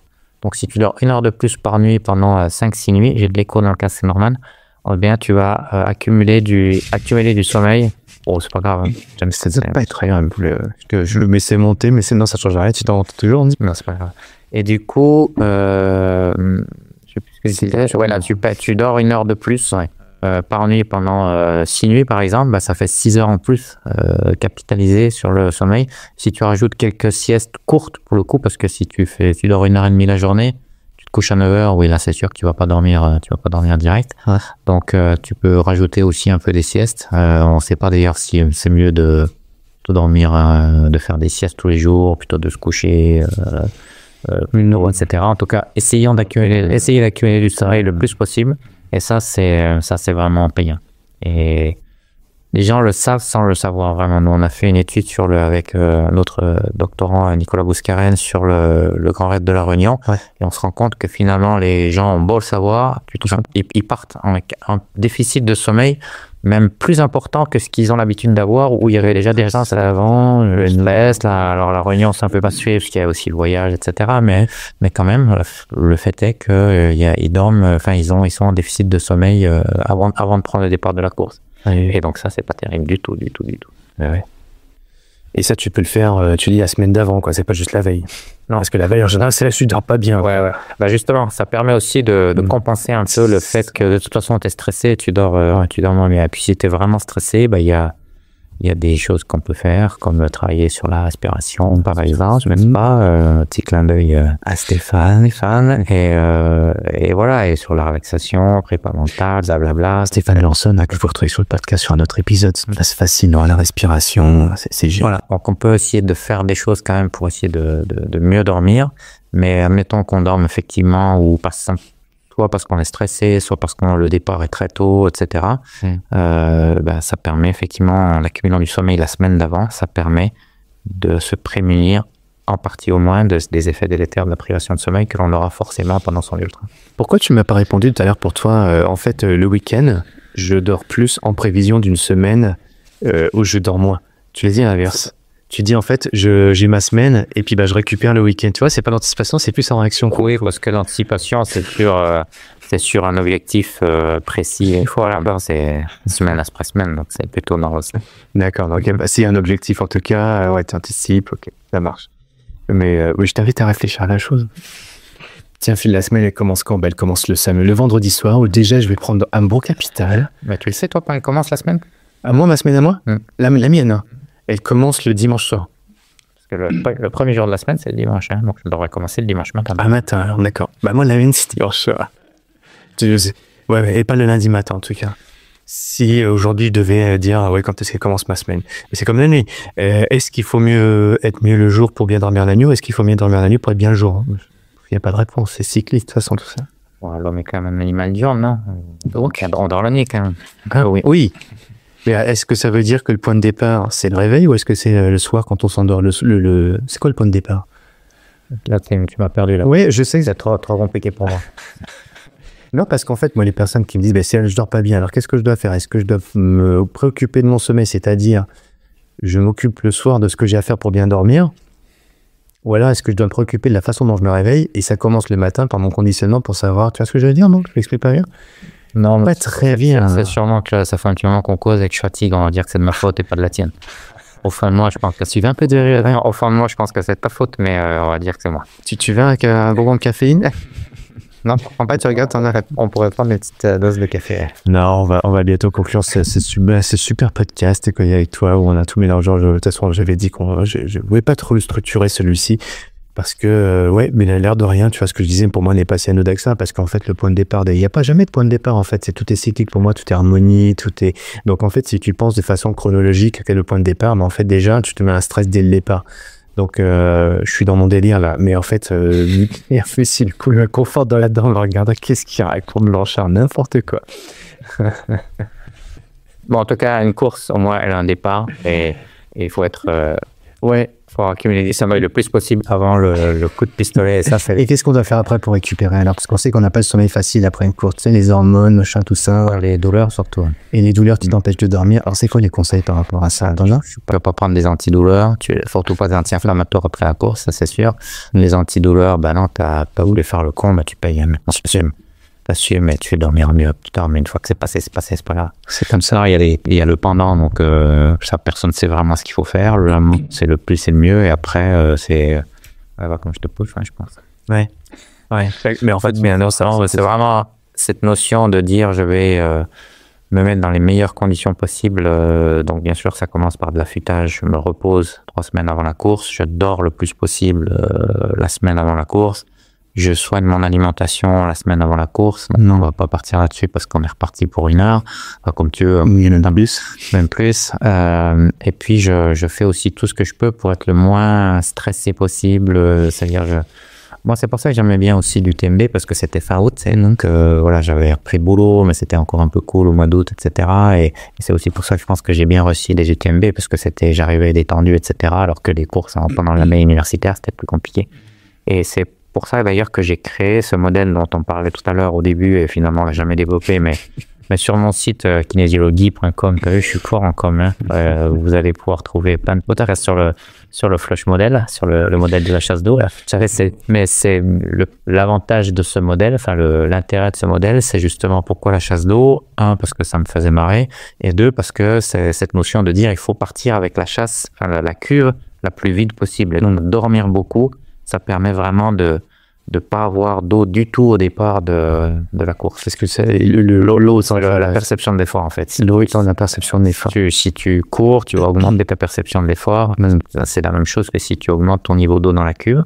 Donc, mais si tu pars déjà avec un certain niveau d'eau parce que tu t'es engueulé avec la femme, tes enfants vont fait chier, tu t'es engueulé avec ton patron, t'as pas assez dormi, etc., tu prends le départ, tu as déjà de l'eau dans la cuve. Donc, forcément, tu atteins le sommet. Tu atteins j'appelle la réserve de sécurité plus vite, donc tu es moins performant en fait.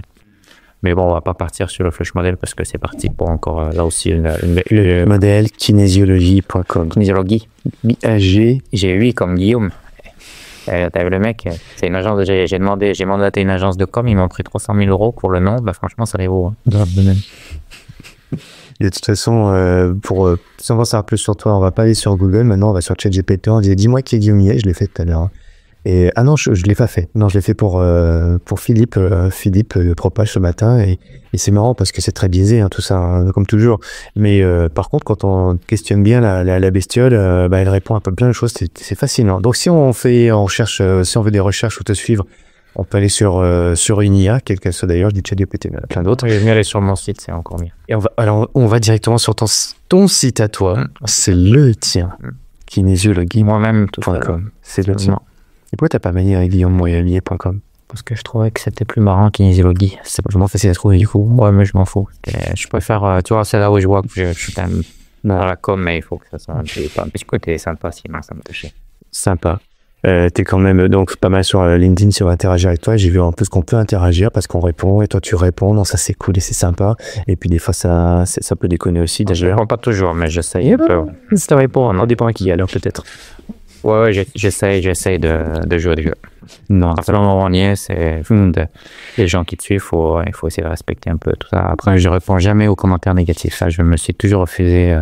J'ai pas de haters, t'as pas dit, mais pas énormément, j'en ai comme tout le monde un peu, mais je réponds jamais à un commentaire négatif parce que c'est pas le... Ouais, je pense rentrer là-dedans, c'est...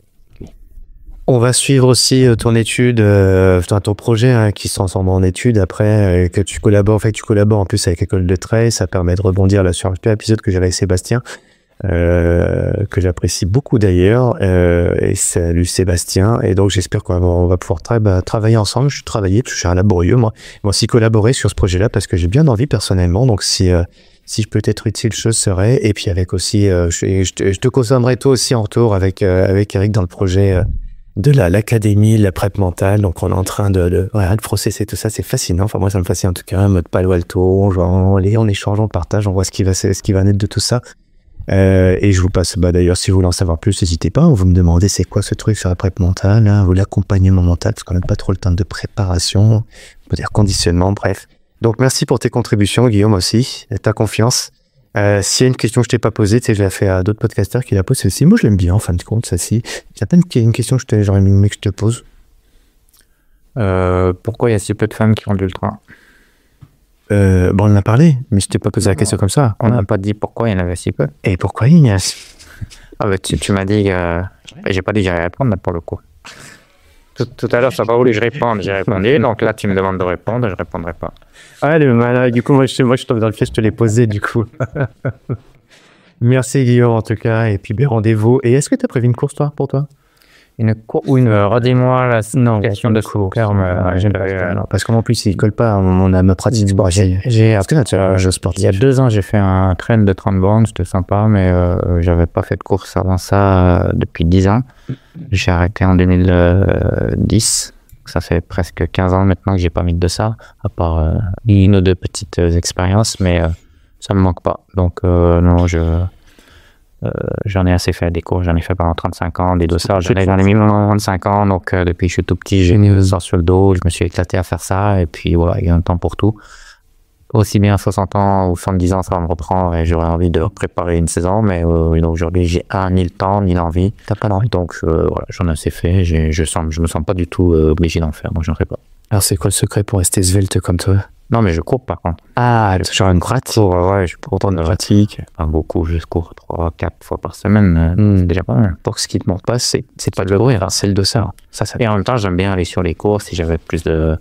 J'aime pas me déplacer parce que j'aime pas prendre ma voiture et aller sur les courses, mais quand j'y suis, comme l'UTMB par exemple, ça me fait plaisir de voir du monde, de voir l'ambiance et tout. Non, c'est quand même des moments surtout de partage quand on va sur les courses, c'est ça qui est chouette. Kinésiologie, et puis elle date de quand l'année dernière, là, la nouvelle version Ultra Trail? Fin d'année 2022. Déjà. Il y a 2 ans déjà. Ouais. Non, qu'est-ce que je raconte? 22 ou 23, je sais plus comme je vis. Je ne sais rien, je ne me rappelle plus. Non, 22, je crois. Il y a 2 ans déjà, oui. Oui, parce que c'était 2012, donc 2022. Donc novembre 2002, ouais. 10 ans après, novembre 2022. Donc, déjà 2 ans, ouais. Bon. Plaisir, performance, c'est santé. Et on retrouve partout celui-ci? Ouais, faut te commander directement sur le site de l'éditeur outdoor.com. Outdoor Edition, pardon. Outdoor Edition. Fait un gros dédicacé. Dédicacé, il faut venir me voir sur des conférences ou... Non, mais j'en ai quelques exemplaires. T'as naturel, ça? Ouais. Et écoute, et en 2025, tu as un congrès sur lequel on peut voter déjà positionné, ou tu as envie de faire des prises de parole, chacun peut te retrouver en 2025 là? Ouais, j'en ai pas mal. T'en as une? J'en ai plusieurs. Là, je vais à Lyon. J'ai 2 conférences le 16 janvier, une à Lyon et une à Paris. C'est un truc de cardio, un truc au DPS, j'ai un truc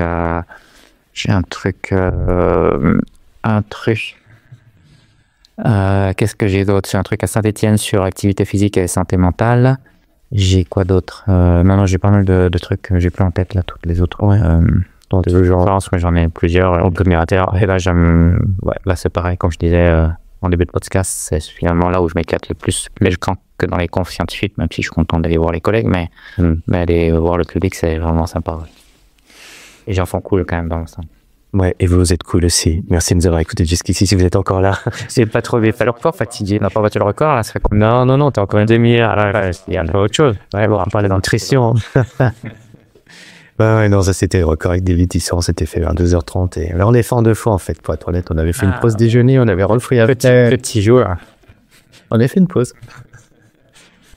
Allez, écoutez, merci à tous en tout cas pour votre attention. Si vous avez compris, si vous voulez interagir avec Guillaume, vous pouvez le faire directement. Vous pouvez s'en rencontrer, le réclamer avec le livre Ultra Trail, avec sa petite dédicace qui facture plaisir. Et défatiguez-vous. Et la dernière, le vernet. Le petit vernet, défatiguez-vous. Contre vous, défatiguez-vous? Genre en librairie. En librairie. Ouais, parce que t'oses pas dire aussi. Pas sur Amazon. Sinon, en ligne, c'est bon. D'accord. Sauf sur Amazon. Salut à tous. Au revoir.